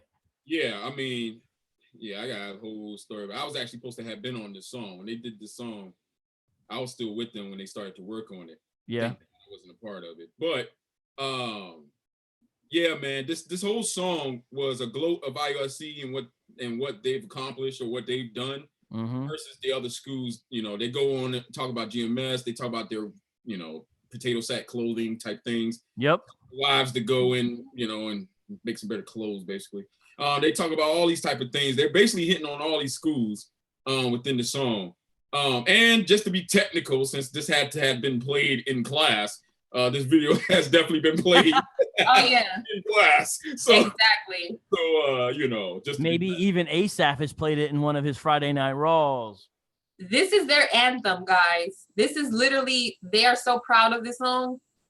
They are so proud of the song. I was in the camp when it happened too. I was in the Vegas school when they did the song, and they would play it back to back to back. I kid you not. Hey, you know what, Gina, though? That's okay, because check it out. You saying that kind of, it kind of hurt me and made me kind of feel sad for ISUPK. Kind of like they don't have an anthem, you know, which is kind of, you know, that's tough on them. I feel bad for Katazah and Tazariak. So you know what?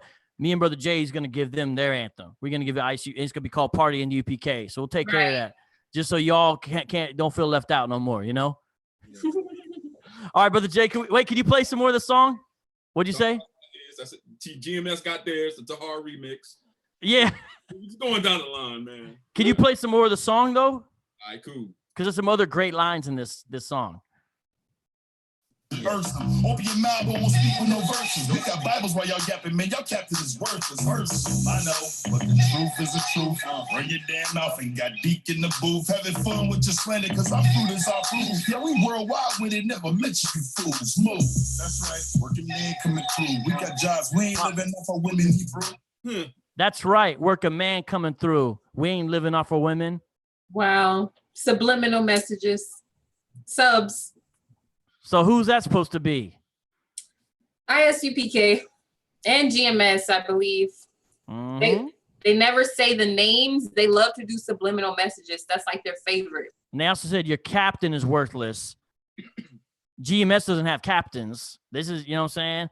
They come after ISUPK. Let's keep it playing. And Jay. But you say again? I was just saying, if you want to comment anytime, of course. But go ahead, yeah.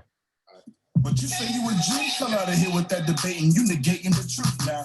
Ain't nobody playing leather headband. Well, there it is again. Wow. And it says, ain't nobody playing leather band head man. Yeah, leather headband man. Oh, yeah, yeah. Wow. Who was that too, IUIC? I don't know, man. IUIC. Hey, Deacon Asaf, could you, Gina, can you give your email real quick? so they can email you and tell you who this song is about, since it's apparently not about ISUPK? Go ahead. Please, guys, let me know who this song is about, because I see a leather headband, do-rag. You get, 2 for 99 cents. Got reverse on it. Questions for Gina@gmail.com. Okay, let me know who it is. Questions for Gina@gmail.com. Please give my email to Asaph or Asaph. I don't know how to say his name. Please give it to him. And let us know, because I've been wrong the whole time. This song is apparently not about ISUPK. I mean, yeah, it's just about GMS. Yeah. maybe there's another group that dresses like a medieval biker gang we're not aware of. Yeah. Yeah. Could you play this some more? Yeah. Brother Jay? But it came back, man. We the prophets of the Lord. Better understand. Put that foolishness aside and humble down. Yeah, humble down, clown. Oh, okay.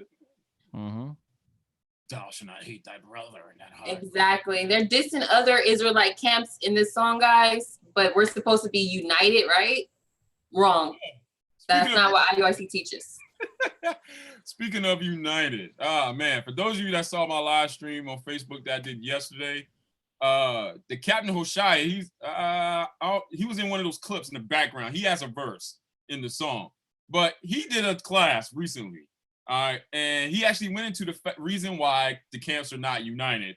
And he gave some, if we got time, I'll play it, man, because y'all need to hear it for those that didn't hear it, man. All right, well, let's see where we're at. I mean, so the point we're making with that is y'all have done these disses and to ISUPK, and I mean, this is like your song, and you get on us like, oh, he's trying to sow division. I mean, you guys, it's right there. I mean, Exactly. like, we're just Who's the liar? so so there was a couple other things I had in my notes, and I'm forgetting that we needed to bring up about slanderous accusations towards you. Gina, Brother Jay, help me out, because I don't remember what the other thing. If there's anything, I know there's some Covered other the stuff. blue waffle, right? Besides the, I wanted to blow my brains out because of the new moon, and Amaziah decided he wanted to make a joke about that. Hopefully that never happens to you. I don't wish that on my worst enemy. I guarantee you that's not a. And number one, I didn't want to blow my brains out because of the new moon. Okay. Yeah. So Brother Jay, real quick, everybody. So everyone knows, Brother Jay's referencing, because some people on here I see are just now hearing of this IUIC. I am reading the comments, guys. I just don't have time to comment on it, but I am reading what you're saying, and I appreciate what you're saying, everybody. What Brother Jay's referring that he had left IUIC as well. So on the panel tonight are 2 former IUIC members, right? And he's saying when he left, like, it shook him up, and some of the doctrinal changes shook him up, and like contemplated suicide, and they kind of made jokes about that towards him. So the slander against Brother Jay as well is what we're talking about. Right. When one of the officers basically decided to try to bring up Aztecs, Mayans, and all that stuff, and when all that confusion of external information he started bringing in, the confusion set in, and that's when the thought came. And so, of course, they make light of that and make jokes about it. Let's think about, I wanted to leave because I just wanted to eat pork. I mean, Oh, yeah. Yeah. Yeah. That's Wow. yeah. So the motivation can't be you realize the doctrine wasn't biblical. Right. It's got to be, never do that. Exactly. Right. yeah, you just wanted to McRib. You're right. I wanted a McRib that could have been eaten the entire time I was there. Exactly. Nobody would have known it because I would have been eating it at home. But And Gina didn't really leave because she realized it was a hate-filled, racist doctrine. She left because she wants to go clubbing.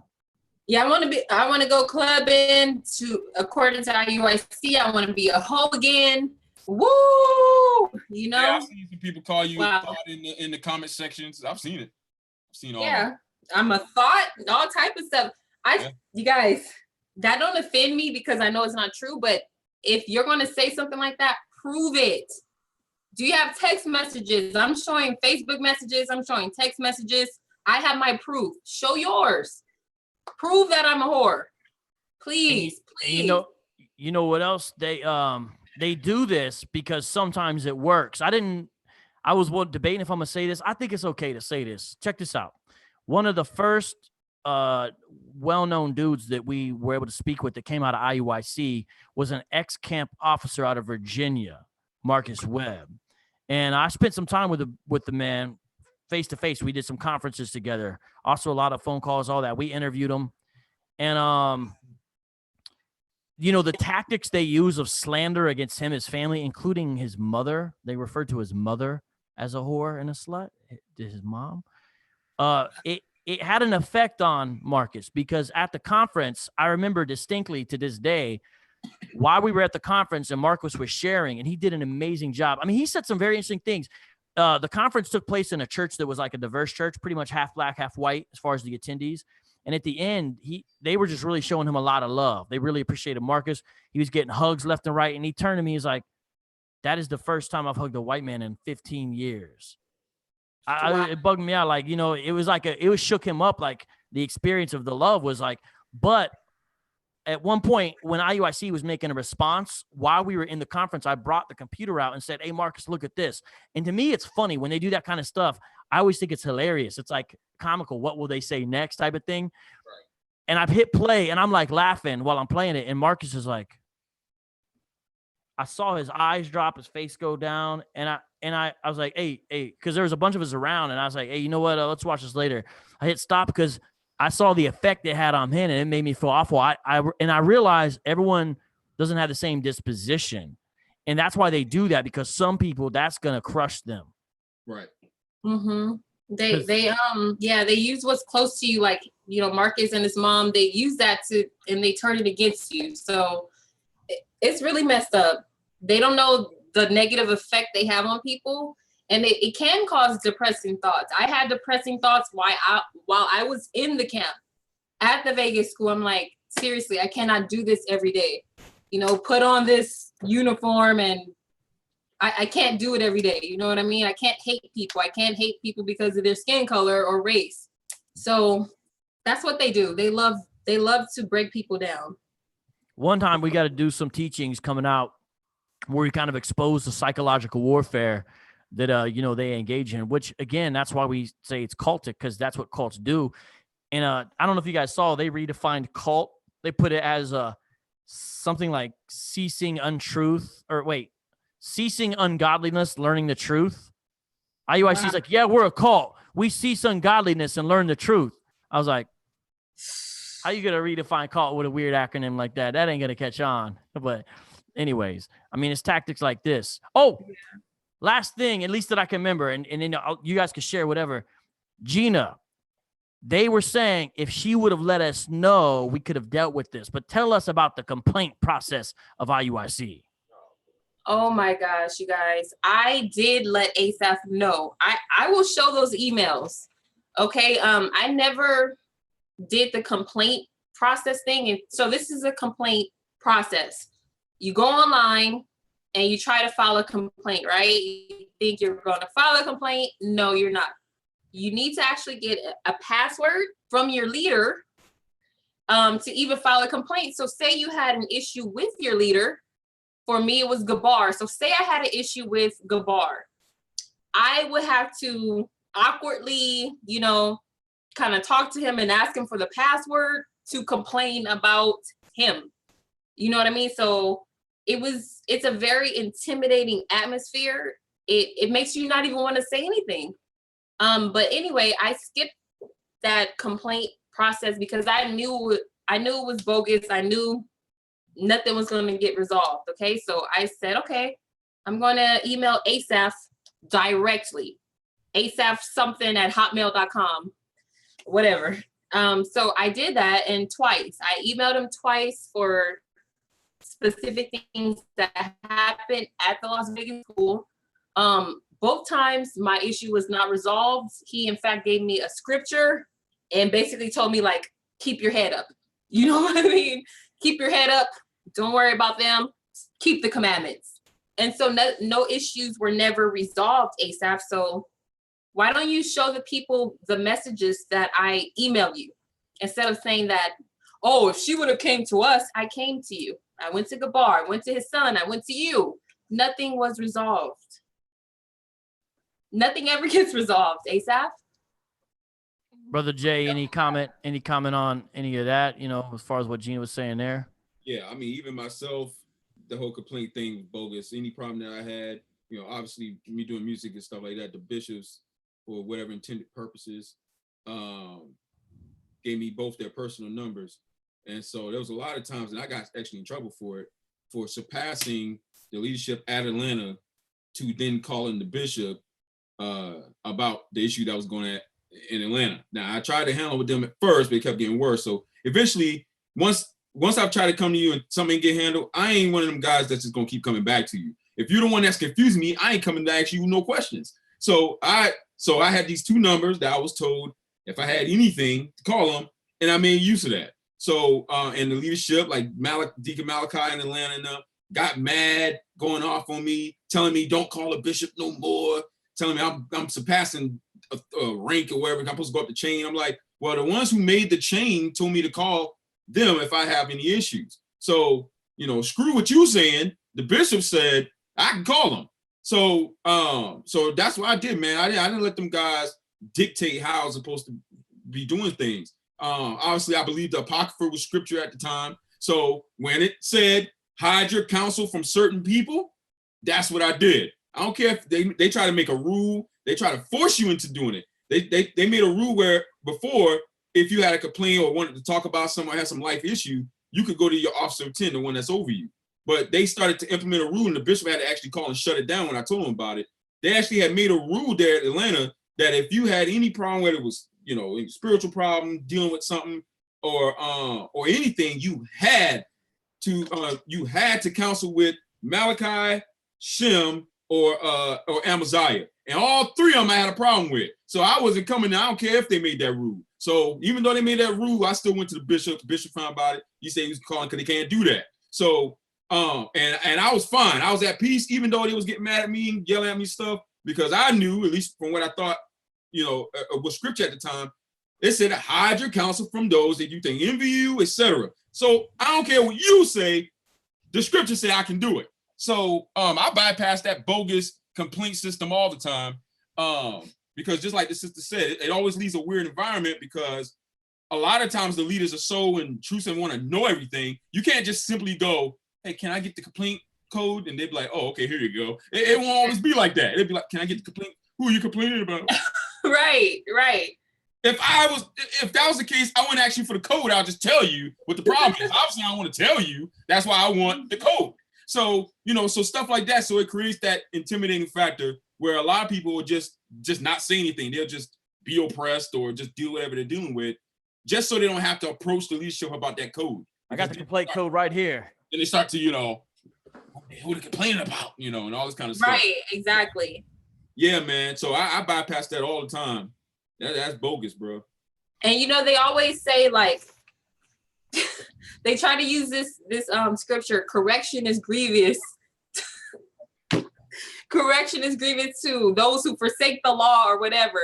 And so anytime that's what they use to verbally abuse you. And then when you have a problem with it, they say, correction is grievous, to those not keeping the law. And it's like, what? So they abuse you in that way. So it makes you not even want to complain about anything because I don't want to be put on blast. No one wants to be embarrassed. So they're not going to complain about nothing. They're just going to talk amongst themselves, Yeah, and we talked about that in the last interview you did about how they stand people up and do the public shaming. Gina, how can people get a hold of you as far as YouTube? At the end of this video, I'm going to put a circle for people to click on, and it'll be your icon. And then if people click on that, they can subscribe to your channel. So I'm going to put that on there. But can you tell people how to get a hold of you and what you're doing next and all that kind of stuff? Yes. So you can find me on Facebook, Gina Blue. You can find me on YouTube as Gina Blue. And you can also, if you have any questions or you want me to talk about anything on my channel, go ahead and email questions, 4 Gina @gmail.com, questions, 4 Gina @gmail.com. And I typically answer within 24 hours, sometimes 48.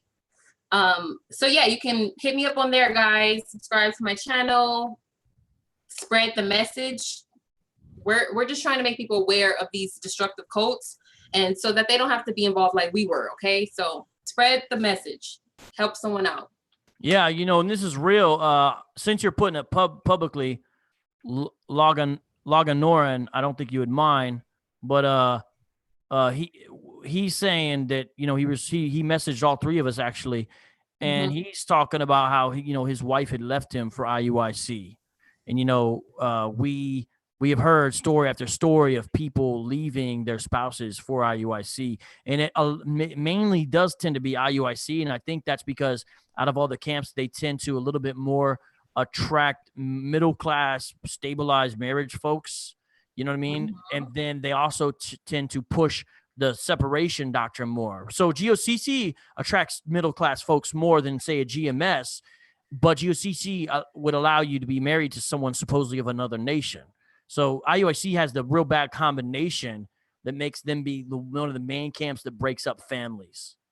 Logan Noren, you don't have to say your name. What? Are you the one that I spoke to yesterday? You and your wife? I think his wife had already left him, Jay. But while he answers that, Brother Jay, can you give people a shout out how to find you? I'm also going to put at the end of this video a circle where people can click on your face as well and subscribe to your YouTube channel as well. But what do you got going on and all that stuff? Okay, he's the one. Okay. Okay, my bad. Go ahead. Oh, you good. Okay, so he's the one I spoke to yesterday. All right. So you guys can find me. I just made a Brother Jay page on Facebook and Instagram. I updated all that to make it easy. So you guys find me on Facebook at The Real Brother Jay. So, and this is all together. So The Real Brother, BROTHA, the letter J. And then you guys see my picture pop up. The same thing on Instagram. You guys can find me on Instagram at The Real Brother Jay.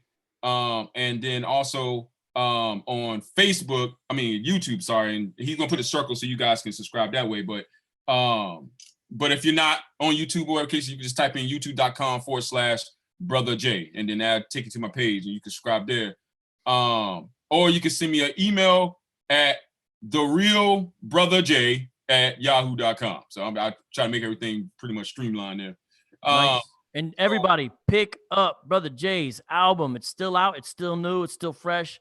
After Deception AD, you can get it on iTunes and Amazon Music, I believe. Right. Or as you can well go as your website.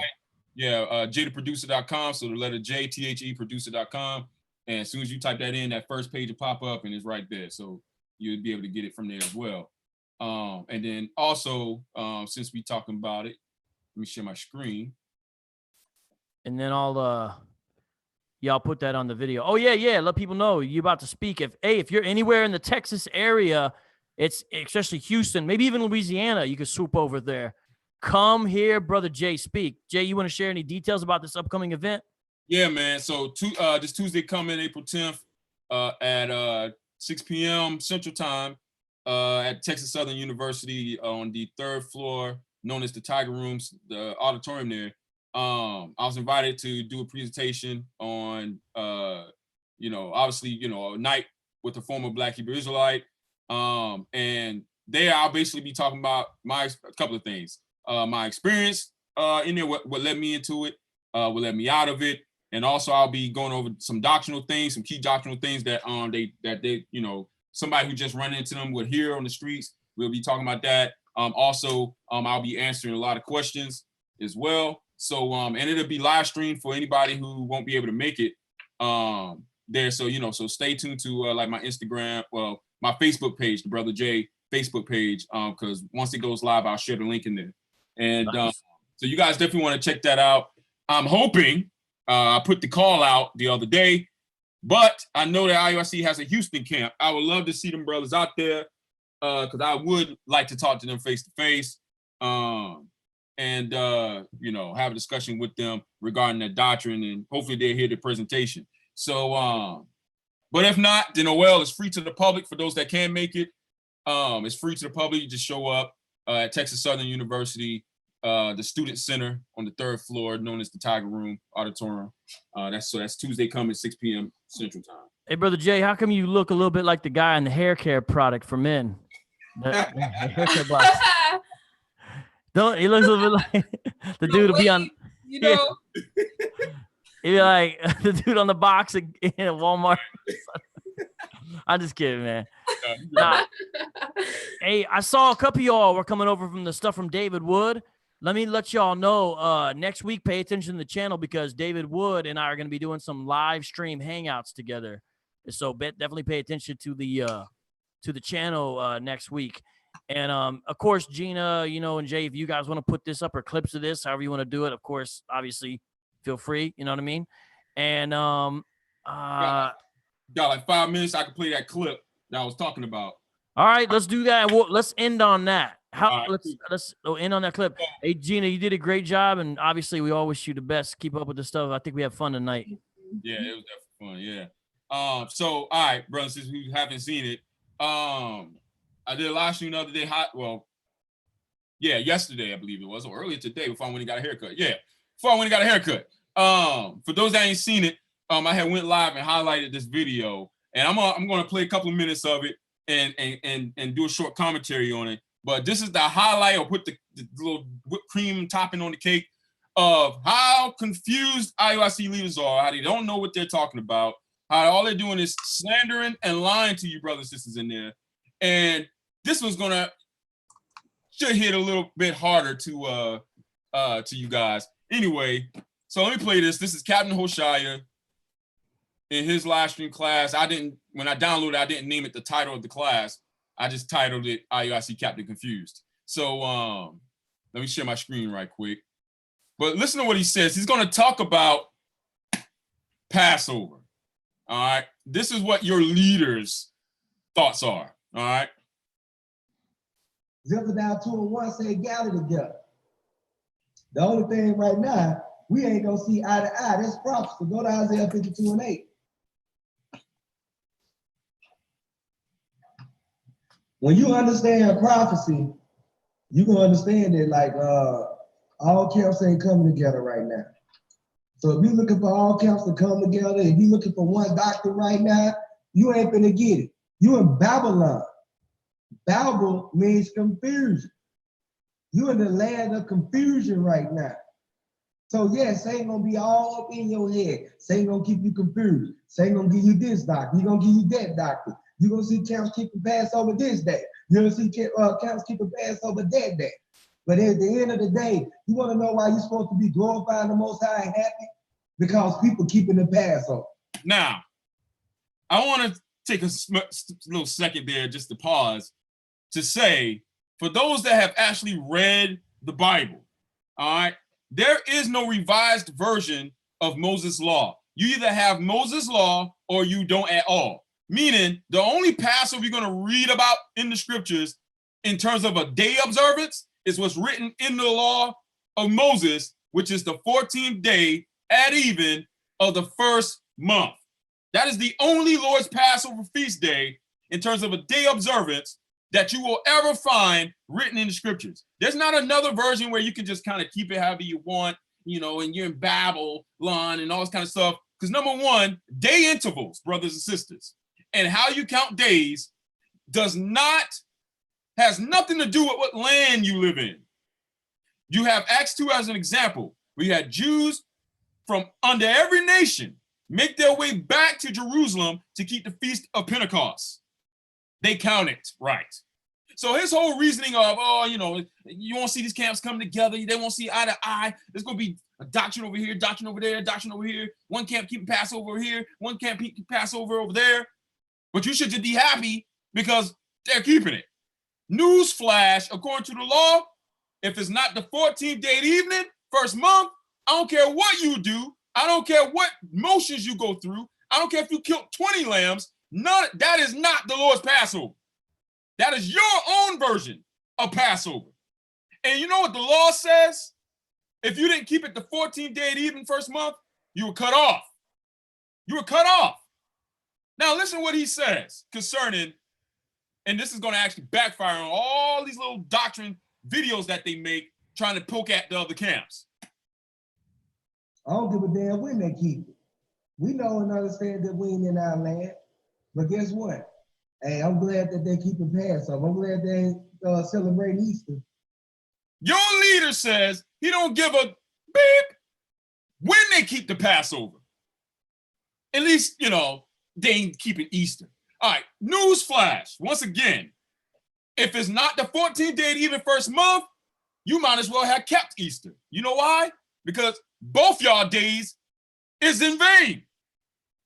If you say Easter's off, but you say it doesn't matter when they keep Passover as long as they're doing it, at least they're not keeping Easter, then guess what? Because in the eyes of the Lord, if he set an appointment, you best be there on time. If you miss the appointment, you cut off. Since they like to make grace like a light bill, for those of you that's heard this analogy they give, where they say grace is like a light bill. If you don't have the money there on the first, and you call the light company, and they give you what's called a grace period of 14 days, on the 15th day, if you don't pay the bill then, they're going to turn your lights off. Well, if grace is like a light bill, then let's look at Passover as a doctor's appointment. If you got a doctor appointment on March the 1st at 5 p.m., well, most doctor's offices closed, so let's say 3 p.m., and you say, well, it doesn't matter when I go to the doctor, as long as I go, and then you decide to go to the doctor on March the 22nd at 1 p.m., it doesn't matter that you got in your little car and drove however long you got to drive to get to the doctor office. Guess what's going to happen when you walk in? The doctor office is going to look at you and say, I'm sorry, sir, you're not on the books today. You missed your appointment. You don't have an appointment today. So if grace is like a light bill, God's appointed feast days that you claim you got to keep today are like a doctor appointment.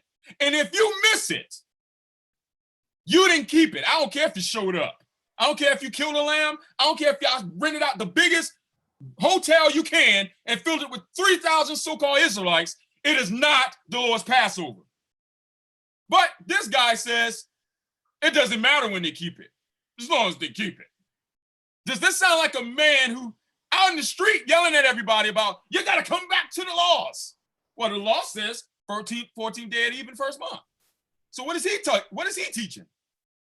This is just a short snippet of this entire crazy class that he taught, all right, of the mindset of these so-called leaders in IUIC. We don't have to make nothing up. We don't have to slander y'all. We don't have to lie. All we have to do is push play and let you speak. It's a pagan holiday. That's why the scripture says in Judges 5 and 11, we're going to rehearse the righteous acts. I'm just glad my brothers and sisters rehearsing the righteous acts in the land of captivity. Okay. Now, just to close this out here, when he said, it doesn't matter when they keep it, as long as they keep it, at least they ain't keep it Easter. Well, if that was true, Captain Hoshea of IUIC, then you have to, if you can apply that to one feast day, you have to be able to apply it to all the feast days. Meaning, it doesn't matter when they keep tabernacles, as long as they keep it. It doesn't matter when they observe the new moon, as long as they keep it. It doesn't matter when they keep the Feast of Pentecost or Atonement, because on the Sabbath. Why? As long as they keep it. So if it doesn't matter, then why are y'all making videos online trying to debunk the lunar Sabbath? Trying to, new moon nail in the coffin. The Enoch calendar is off. Why are y'all making those responses if it doesn't really even matter, as long as they're doing it? So for every Hebrew Israelite camp out there that is under the law, which we hope you don't stay under because you will die in your sins, but if you claim you got to be under the law, when y'all get a chance, the next time IUIC open their big mouths and try to act like they keep the law and y'all wrong, play this clip and tell them to shut up, because it doesn't matter. It doesn't matter. It doesn't matter if my Sabbath Wednesday or change every month because I go by lunar or the Enoch calendar. You do your Sabbath when you do it on Saturday, and I do my Sabbath when I want to. When it comes to the feast days, shut up, IUIC, because it doesn't matter if the new moon's full, because I can go by the dark. I can go by the first crescent. I can go by any phase, because as long as I'm keeping it. Because we ain't going to see eye to eye anyway. We're going to wait for beamed up by UFOs so Christ can tell us the right way. So it doesn't matter when they keep atonement. It doesn't matter when they keep Passover. I can keep Passover in the wintertime that y'all like to play games and mock people with, because it doesn't matter as long as I'm keeping one. So that's what your leader says. So I'm gonna end it with that, man. These guys are hypocrites, don't know what they're talking about, and they're just under a curse because they're under the law and not under Christ. Hey, Brother Jay, that was bonus content, everybody. I got one more bonus content for y'all too. I'm gonna switch back to the classic picture right there. Free Case Ray, yes. Oh man, the beast that's persecuting the saints behind bars. There's so much stuff I could say about that, but I won't. But hey, Gina, Jay, y'all did great. Fantastic job. And I look forward to more of these. I'm working on something, a quick announcement. I hope I can drop it tomorrow about more slanderous actions and attitudes and deeds by one of the other camps. And I'm going to try to drop the video tomorrow. It's just going to be me talking into the camera, kind of real heartfelt for 5-10 minutes, but exposed from Scripture the slanderous actions of a different camp. So stay tuned for that. But y'all did excellent. And I hope that this wakes some folks up, because we try to make it entertaining. We have fun doing it, but it's fact. Serious. Yeah. So, and I hope some people got something out of this. Thank you guys so much for watching. And it's just crazy. They will stop at nothing, guys. So yeah. All right. Hey, y'all have a fantastic night. Be blessed. And if you live in the city, hit the street tomorrow and see if you can find out if IUIC is setting up, and go talk to those guys. Because I can tell you in Phoenix, they set up at 32nd Street and Thomas every Saturday at 10 a.m. So I hope somebody goes out there and speaks to those dudes. All right, with that, I'm gonna end this. And hey, shout out again to G-Con for hooking us up with the technology and everything. Got a lot of love for that, brother. Hey, God bless y'all. Have a great night. good night.